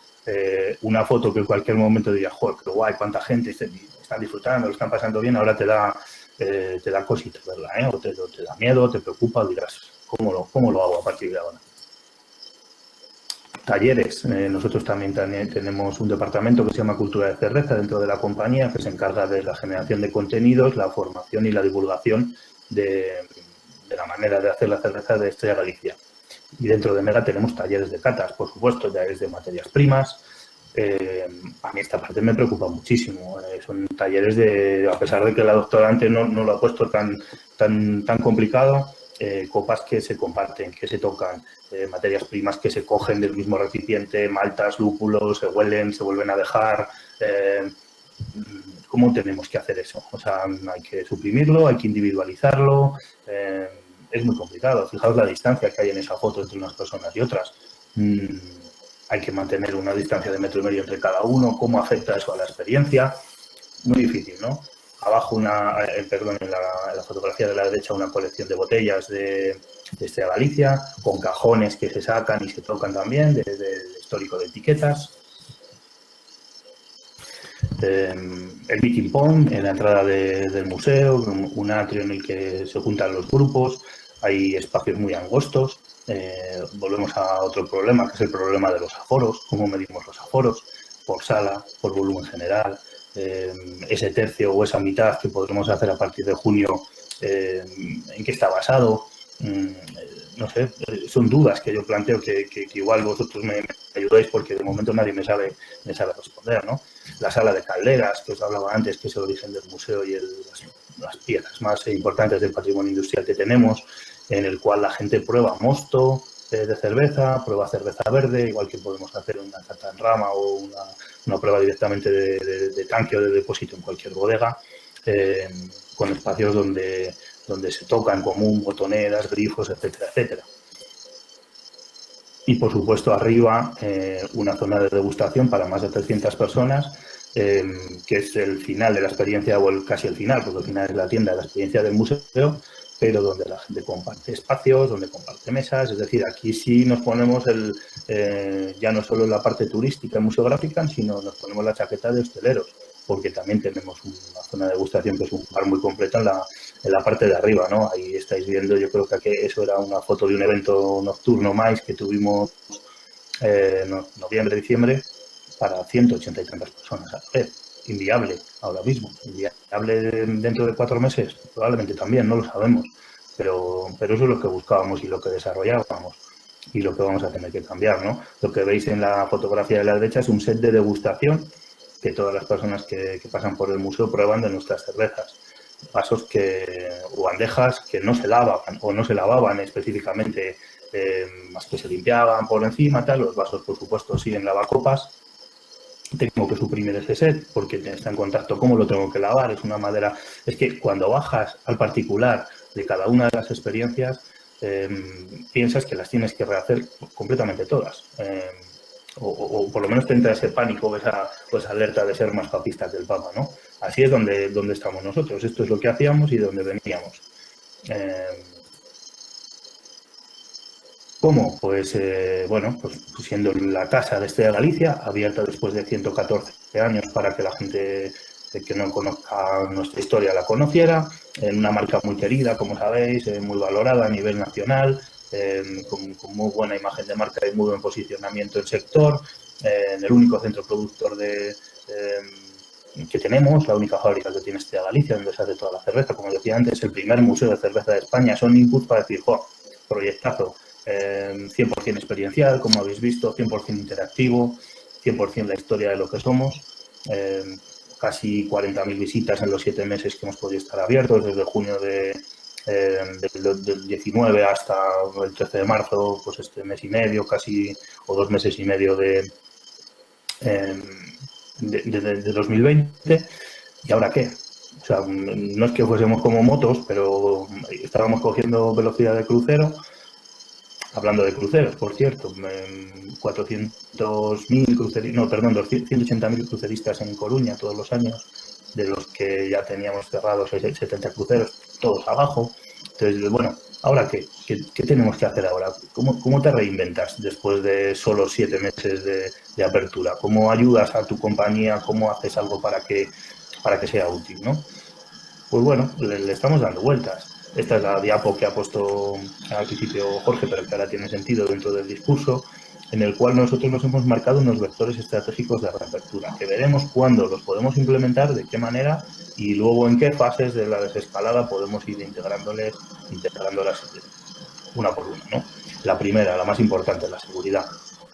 Vamos a estar sujetos a lo que nos digan las administraciones tanto locales como sobre todo regionales y nacionales, el Ministerio de Sanidad, el ICTE, que no sé si lo sabéis, el Instituto de Calidad Turística Española está trabajando para sacar unas normas de seguridad turística que probablemente las comunidades autónomas se ajusten a ellas para hacérnoslas cumplir. En nuestro caso, en mi caso en Galicia, en el vuestro en Castilla y León. Por supuesto, en nuestro caso, el plan de prevención de riesgos laborales de la compañía. Y sobre eso, otra serie de medidas que, por supuesto, están todas las que o deberán estar, todas las que ha comentado Sari anteriormente. Y sobre eso, otras medidas de branding que generen más seguridad, que no son necesarias para evitar contagios, pero que probablemente sí que sean estéticas.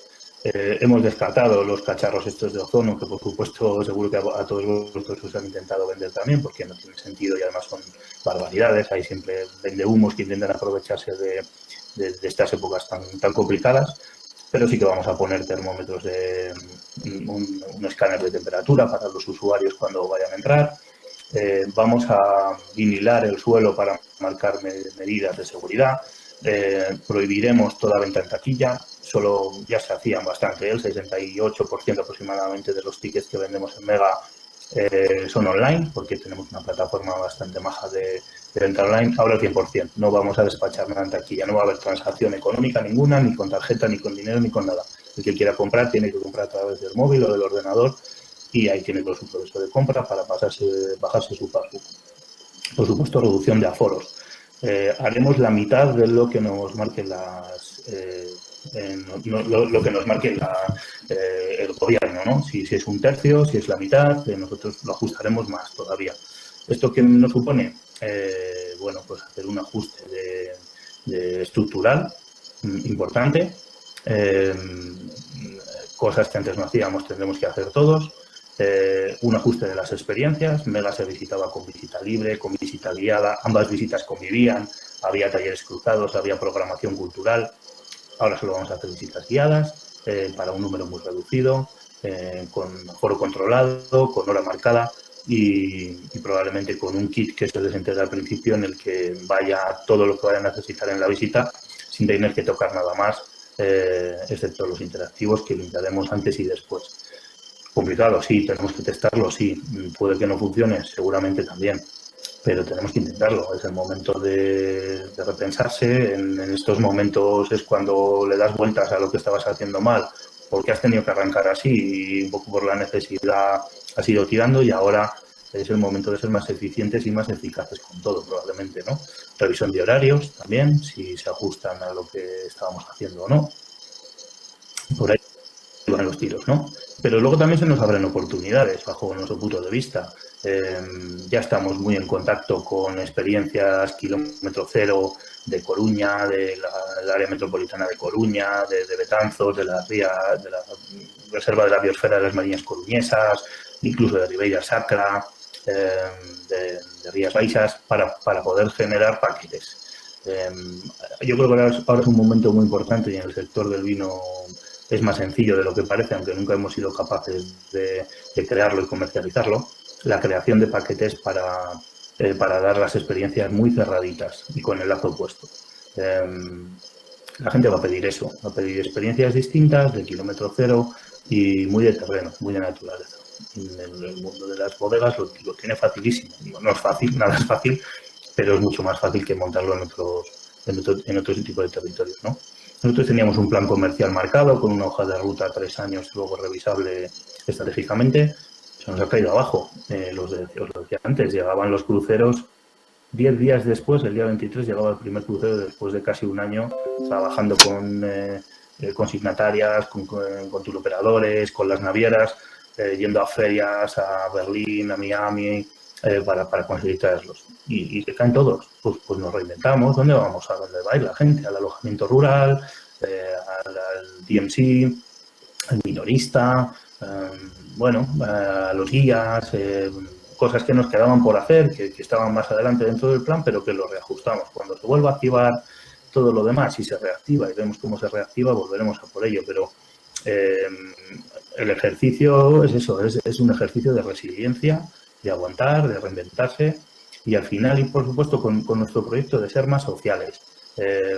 Al final, la filosofía, el que me conoce me lo ha oído escuchar muchas veces, la filosofía de un museo es generar una comunidad alrededor de él para conseguir los objetivos tanto sociales, culturales, como de marketing, como comerciales, que en el caso de aplicados a las marcas o a los museos corporativos que se considera. No estaba en nuestro objetivo inicial, no por no estar, sino por tiempo, estaba un poquito más adelante el arrancarlo. Ahora es cuando la sociedad nos va a necesitar, cuando es el momento, lo que os decía antes, ¿qué puedes hacer tú para mejorar la sociedad con tu proyecto, con tu empresa, con tu producto? Más abiertos a la sociedad, los niños, las personas mayores, los colectivos, que me ha encantado esto de no turismo para sanitarios que se está extendiendo por España. Ahí es donde tenemos que estar, ahí es donde podemos aportar con experiencias distintas, bonitas, emotivas, memorables, y ahí es donde juega una baza muy importante en lo que hacemos, porque al final es tiempo de disfrute de la gente y de pasarlo bien y de recordar cosas bonitas después de haber recordado cosas tan malas como las que estamos viviendo, ¿no? Entonces, creo que va por ahí y en esa línea trabajaremos. Los vectores no han cambiado, lo que sí han cambiado son los contenidos que podemos trazar, pero quería compartirlo con vosotros porque seguramente los vuestros no vayan muy desencaminados y no sé si lo he conseguido y ya termino porque veo que también me pasa un poco el transmitir ánimo y mensajes positivos, porque yo lo veo muy mal, igual que todos vosotros, pero soy muy optimista. O sea, los cambios siempre hay que pensar que pueden traer cosas buenas, se abren caminos de posibilidades y todos arrancamos de cero. Esto es como una carrera de Fórmula 1 en la que ha habido un accidente y sale el pit lane, el safety car, perdón, y todos arrancamos otra vez de cero, con lo cual cuando la cosa vuelva a levantarse es el momento de apretar y si podemos apretar juntos mucho mejor, que el sector lo necesita, esa atomización tan grande que hay de bodegas necesita ponerse, cogerse de la mano y todos juntos. Así que bueno, ya termino y no sé si habrá preguntas o comentarios, pero ha sido un gustazo el charlar este ratillo hoy para vosotros, ahora espero charlar con vosotros también. Bueno, muchas gracias, Rodrigo. La verdad es que ha sido muy interesante. Has comenzado diciendo tu charla que no eras experto en marketing. Creo recordar, corrígeme, que en 2018-2019 ganasteis, cuando estabas en el Museo Pago del Rey, el premio a la mejor campaña no turística de marketing, ¿verdad? ¿Es así? Bueno, sí, estuvimos ahí en el premio ese, sí. Y luego también, escuchándote un poco, me quedo con la impresión, que en el museo lo tenéis, con todos mis respetos, un poquito más complicado, pero que realmente lo que va a buscar la demanda a partir de que nos dejen salir, seguramente junio y julio, es un poco lo que ofrece el enoturismo, lo que ofrece aquí el enoturismo en Castilla y León. Lanzo un momento aquí esa pregunta y luego espero que ya sabéis que a través del chat podéis preguntar. Quiero aprovechar, por no demorarnos mucho, lanzar alguna pregunta a la doctora Sari, que ya han formulado. Realmente han formulado varias, voy a comenzar con la primera. La primera pregunta, Sari, me preguntaban por los metacrilatos para la separación de restaurantes o bodegas. ¿Qué opinas al respecto? ¿Es eficiente? Bueno, evidentemente las pantallas de metacrilato que se están empezando a vender e instalar, pues es una barrera mecánica obvia. Lo que no va a pasar con eso son esas proyecciones de las gotitas a la hora de hablar las personas. Entonces, bueno, sobre todo en puestos pues donde a lo mejor pues haya una venta de entradas y este tipo de cosas, pues tienen su utilidad. Luego es importante, obviamente, hacer la limpieza de superficies de esas mamparas de metacrilato que se puedan poner. Respecto a las mamparas, para lo que se está hablando de ponerlas en hostelería, por ejemplo, en sitios donde hay mesas, pues hombre, puede tener sentido, por ejemplo, en estas situaciones de cata, por ejemplo, pues si no es factible hacer catas en una sala, porque en la cata obviamente la gente no puede llevar la mascarilla. Entonces ahí o hay que mantener los 2 metros de distancia, y son 2 metros a la redonda con los que están a los lados, delante y detrás. Si eso no es posible por cuestiones de espacio, pues ahí a lo mejor sí se podrían utilizar las mamparas entre los puestos diferentes de cata. De momento las mamparas que se están instalando no tienen, o sea, esto no es una cosa que esté homologado ni certificado por el Ministerio de Sanidad de ninguna de las maneras, pero vamos, es una pantalla, un obstáculo mecánico directamente para que no haya esas proyecciones de las gotas por la saliva. Entonces, bueno, pues probablemente haya situaciones en las que depende mucho pues de cómo sea el local, se pueden llegar a instalar las mamparas. Es verdad que hablando el otro día pues con personas que pudieran ser clientes de este tipo de experiencias, por ejemplo, en un restaurante probablemente generaría rechazo, porque al final con quien vas a ir a hacer una cena o una comida, pues es con familiares y amigos con los que en la calle vas a tener contacto de todas formas. Entonces ahí probablemente no tendría sentido. Pero en puestos de atención directa a público o en situaciones de cata, por ejemplo, donde no puedes mantener la distancia de 2 metros para que los grupos no tengan que ser tan pequeños, pues podría llegar a tener sentido la instalación de mamparas. Esto, pues claro, no sustituye la utilización de la aplicación de la higiene de manos, pero en cata, sobre todo, donde no puedes usar mascarilla, pues tiene sentido. Muy bien, muchas gracias, Sari. Voy a ir alternando, si os parece, preguntas. Rodrigo, esta pregunta va para ti. Claro, tú nos has dado un poco la perspectiva de un gran museo, nos has dado ciertos puntos. Y aquí voy a enlazarlo con la siguiente pregunta para Sari. ¿Las bodegas pequeñas crees que tienen también estas fortalezas para hacer frente al coronavirus? Para mí la pregunta, ¿no? Sí, gracias, Rodrigo. Yo no lo veo complicadísimo para todos, desde luego que sí, pero quizá cuanto más pequeña sea la estructura, más sencillo va a ser moverse, modificarse o cambiar. Yo tengo un gran monstruo detrás, como veis, que con un equipo para poder atender eso y abrir en condiciones mínimas de 10-12 personas, que tenemos que reinventarnos y ver cómo nos ajustamos. El problema yo lo veo no en que la bodega sea pequeña, sino en que no tenga su propuesta de no turismo bien planificada. Si ya la tenía antes bien planificada, seguramente, bajo mi punto de vista, aunque sea muy complicado y haya que adaptarse y nos va a costar, fíjate, pues, como tú lo piensas hace 2 meses, hacer una cata con mascarilla, pero estamos locos. Pero yo me acuerdo que me he puesto mascarilla hace 3 días la primera vez y me agobiaba, me asfixiaba, tal. Oye, la vez que me la he puesto por tercera vez, bueno, pues, y al final, si esto se tiene que quedar, normalizaremos y lo integraremos y haremos que las mascarillas pues estén dentro del proceso de cata. Pero el problema está en no haber tenido una planificación clara antes, o por lo menos igual es el momento de hacerla ahora, ¿no? Y por eso yo decía en mi intervención, ¿no? La profesionalización. Y para mí eso no está relacionado directamente con la capacidad de volumen. Si hay una persona que está destinada a hacer enoturismo, seguramente pueda adaptar las medidas para adaptar la experiencia, porque encima tiene el know-how y la formación necesaria para hacer una experiencia chula en su bodega, ¿no? Entonces, yo creo que igual hasta es más complicado para los que somos o estamos en proyectos más grandes el poder hacerlo, ¿no? Y luego, por supuesto, que los proyectos enoturísticos siempre han sido, iba a decir deficitarios, nunca han sido rentables, ¿no? Que no es lo mismo, ¿no? Desde el punto de vista económico. Entonces ahí es donde la cosa también se complica. Yo pues puedo asegurar que no he hecho más números en mi vida como estas semanas, porque es complicadísimo encajar algo que no se puede. O sea, baja la capacidad, baja el volumen, baja la oferta, ¿cómo vas a compensar gasto y pérdida? O sea, es muy complicado. Pero bueno, lo intentaremos, ¿no? Sí, yo creo que saldremos y además hay que ser optimista, o sea que la cosa solo puede crecer porque estamos en cero. Gracias, Rodrigo. Seguimos con las bodegas pequeñas. Ari, ahora por favor esta pregunta para ti. Nos pregunta una compañera de una bodega pequeña, claro que si con los techos bajos, ese nivel de humedad, si la gente se puede agobiar más, si hay motivos para que se agobien más o lo mismo que en un exterior. Con respecto, o sea, ahí por el tema del virus en sí no tendría que haber mayor agobio.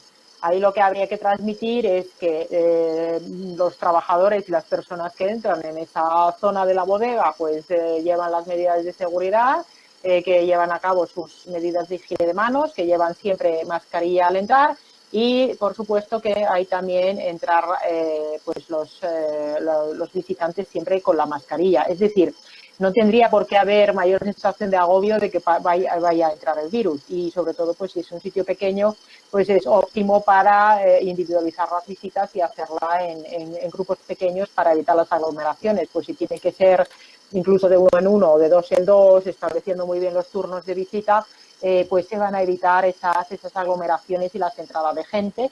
Y bueno, pues sobre todo decirle a la gente que no ande, pues habrá que adaptarse, pues que no anden toqueteando las cosas. Pero es que esto debería ser también en condiciones normales, no solo por el coronavirus, porque al final de las manos pues tenemos, aunque no la veamos, tenemos una microbiota, tenemos bacterias continuamente. Entonces, en una bodega es un sitio donde no debería haber toqueteo de sitios.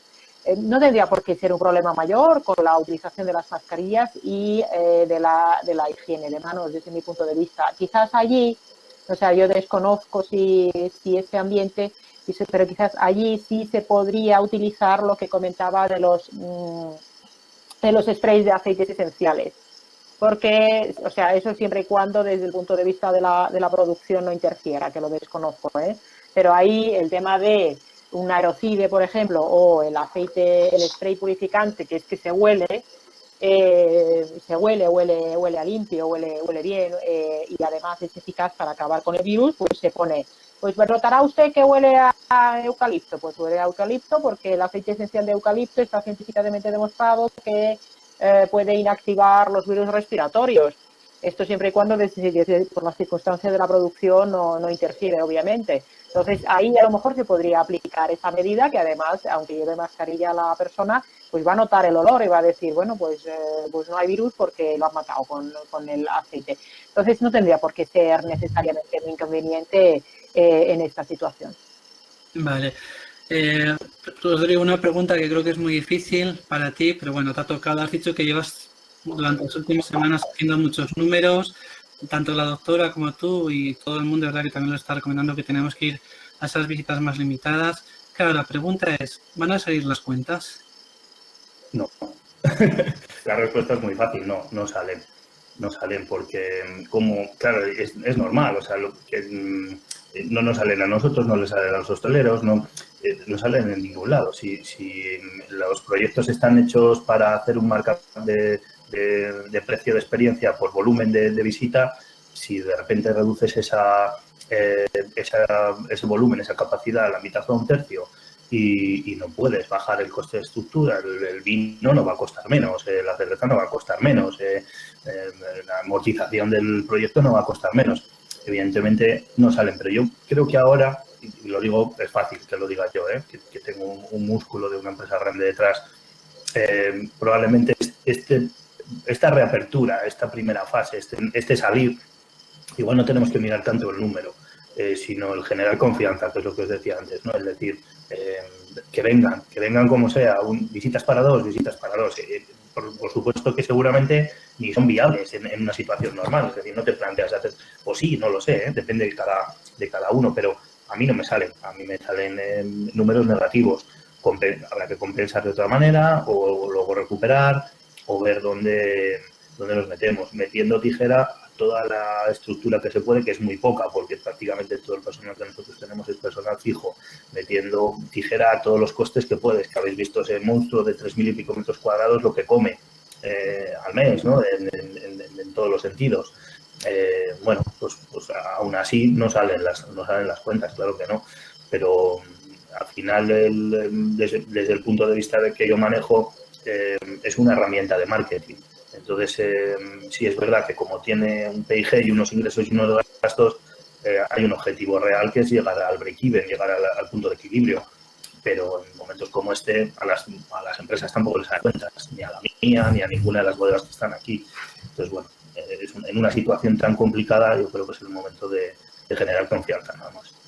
Sí, de hecho, bueno, si veis, tenéis ahora puesto el cartel debajo, un poco la intención de este webinar era, somos conscientes de la escuela que el problema es generar confianza y pensamos que lo que nos ha aportado la doctora, tanto lo que nos has aportado tú, Rodrigo, nos ayuda a generar confianza. Como parece ser que una cosa que tú utilizas, Rodrigo, en tu museo y que la doctora ha mencionado, otra pregunta que nos hacen por el chat, que si, ¿cómo veis? ¿Sí que genera confianza medir la temperatura a la entrada? Todavía, claro, no hemos podido abrir. Ahí yo lo decía, que no sé si lo he dejado claro.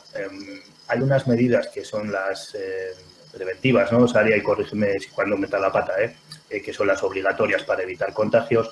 Y luego, desde el punto de vista de imagen, también puede haber otras que igual sean menos profilácticas, que pueden generar cierta confianza. Esto nos llevará a un fake, porque fíjate, nosotros con el tema de la medición de temperatura, luego entrabas en el aspecto legal, que esta semana yo he tenido esa reunión con nuestro departamento jurídico. Que llega alguien con temperatura mayor de la que debe tener alguien que no esté contagiado, que además porque no tenga coronavirus, ¿no? Corrígeme, que me corrija la doctora, puede tener cualquier otro proceso. Y legalmente puedes no dejarla entrar. Si alguien te ha comprado una entrada, ¿qué haces? ¿Le aplicas el derecho de admisión? O sea, todo eso hay que verlo legalmente, por prevención. No lo tenemos claro, o sea, no lo tenemos de ninguna manera claro, pero bueno, pues es una medida más, ¿no? Que luego verás si haces la inversión, porque hay cosas que valen una barbaridad y hay cosas que son mucho más accesibles y si funcionan o no. Yo lo repito, lo que decía, es decir, partimos de lo que nos digan los expertos, de lo que diga el ministerio, de lo que diga la administración, y luego hay alguna cosa más estética que sí que vamos a poner por intentar generar una imagen no de seguridad real, sino por lo menos una imagen más de confianza. De confianza.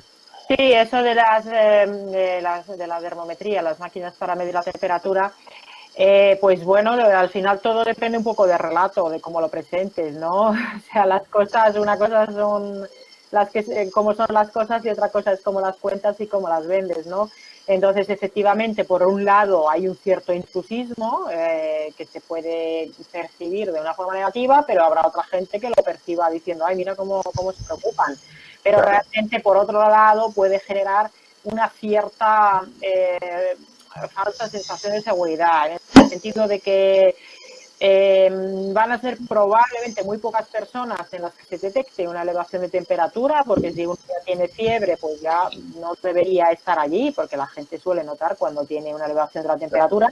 Serán pocas personas a las que se detecte, por un lado, y por otro lado, pues efectivamente puede tener ese coste relativamente importante. Yo la verdad, en un sitio, sobre todo en un sitio pequeño, me parece que no termina de ser probablemente muy rentable en cuanto a detección. O sea que si se hace, sería más con un tema de, bueno, no diría de postureo, pero de querer quedar bien. Porque luego da esa falsa sensación de seguridad, porque ya hemos dicho que en la fase asintomática es cuando también se produce la transmisión. Entonces, el hecho de que no tengan fiebre al entrar no significa que no puedan estar transmitiendo el virus. Yo lo veo un poco, bueno, en un metro que al final o en un aeropuerto pues puede tener más sentido. En el IFEMA a la entrada lo teníamos y fijaros ahí las miles de personas que pasábamos, cientos de personas todos los días y le saltó a un par solamente. No sé, yo esa aplicabilidad, no sé, tengo serias dudas también por los aspectos legales y yo no sé si el consumidor cómo lo viviría, ya digo, depende mucho del relato. Aquí el relato todo. Yo una cosa más, perdón por terminar con este tema, el sentido común, que también, joder, a veces se nos olvida, ¿no? claro, la gente hará cola con fiebre para ir a comprar un alimento, pero no hará cola con fiebre para ir a visitar una bodega o entrar a un museo, porque no es prioritario. Entonces, vamos a apelar a este sentido de la responsabilidad, tanto que nos está gustando ahora y que no sé si vamos a ser capaces como sociedad de mantener, ¿no? Y estoy completamente de acuerdo con la doctora, es 100% estético, o sea, va por ahí. Muy bien. Una pregunta menos estética y más práctica. Nos preguntan desde una bodega que, lógicamente, ellos tienen acceso al alcohol, entiendo que con el uso alimentario. ¿Es efectivo para desinfectar solo el alcohol? El alcohol etílico, el etanol, siempre y cuando sea de más del 70 grados, va a ser efectivo. El de uso alimentario, pues también hay alcohol de 96 grados, que es que lo utilizan para ciertas cosas. Siempre y cuando tenga más de 70 grados y es etanol, va a ser efectivo para desinfectar. Otra cosa es que sea a lo mejor rentable, yo no sé, desconozco el precio que puede tener. Pues puede ser interesante, por ejemplo, si se quiere fabricar el propio gel hidroalcohólico, lo que pasa es que obviamente pues no va a tener la certificación o la homologación para el uso como gel hidroalcohólico, porque hay por ahí una receta casera que era la utilización de alcohol con glicerina y aloe vera, por ejemplo. Pues bueno, se puede utilizar, se puede aplicar para uso propio, o sea, por poder, si tiene más de 70 grados se puede utilizar, no habría inconveniente. Y en principio la penúltima pregunta que nos ha llegado, Sari, también para ti. Nos pregunta una persona que aquellos compañeros que tienen barbas bastante, bueno, que se las cuidan mucho, pero que son bastante largas, ¿las máscaras son efectivas? ¿Deben llevar máscaras? Las barbas hacen que las mascarillas no se pueden impedir el ajuste adecuado de la mascarilla. Es verdad que sí que va a impedir, porque al final es una barrera física, está aquí delante y evita que pasen esas eyecciones de aerosoles, esas eyecciones de gotas hacia afuera. Entonces, algo va a evitar, pero es verdad que la barba puede hacer que no sea tan eficaz como debería. Ya entra dentro de la imagen de cada uno el que se vaya a afeitar o no. También sobre las mascarillas he visto que preguntaba a alguien, no sé si la tenías apuntada, sobre si se debía facilitar la mascarilla. Pues hombre, desde luego, si un usuario o un cliente viene sin mascarilla, pues deberían tener mascarillas, igual que se debe tener gel hidroalcohólico para que se pueda hacer la higiene y llevar la mascarilla. Las mascarillas tienen un coste que, dentro de toda la dificultad que va a suponer esta situación post-COVID para cualquier tipo de negocio, hay una empresa española, por ejemplo, que tiene ofertas de mascarillas quirúrgicas en packs, que puede salir un coste de entre 68 y 76 céntimos la unidad de mascarilla quirúrgica. Es decir, como también va a haber que tener mascarillas para los propios trabajadores, pues aprovechar esos packs para los clientes, desde luego sería lo deseable. Habrá gente que ya lleve la mascarilla puesta, pero el que no la lleva, pues lo correcto sería facilitar esas mascarillas. Bueno, no es un coste desmedido, al final es un uso de 4 horas cada mascarilla, aunque se reciclan al final.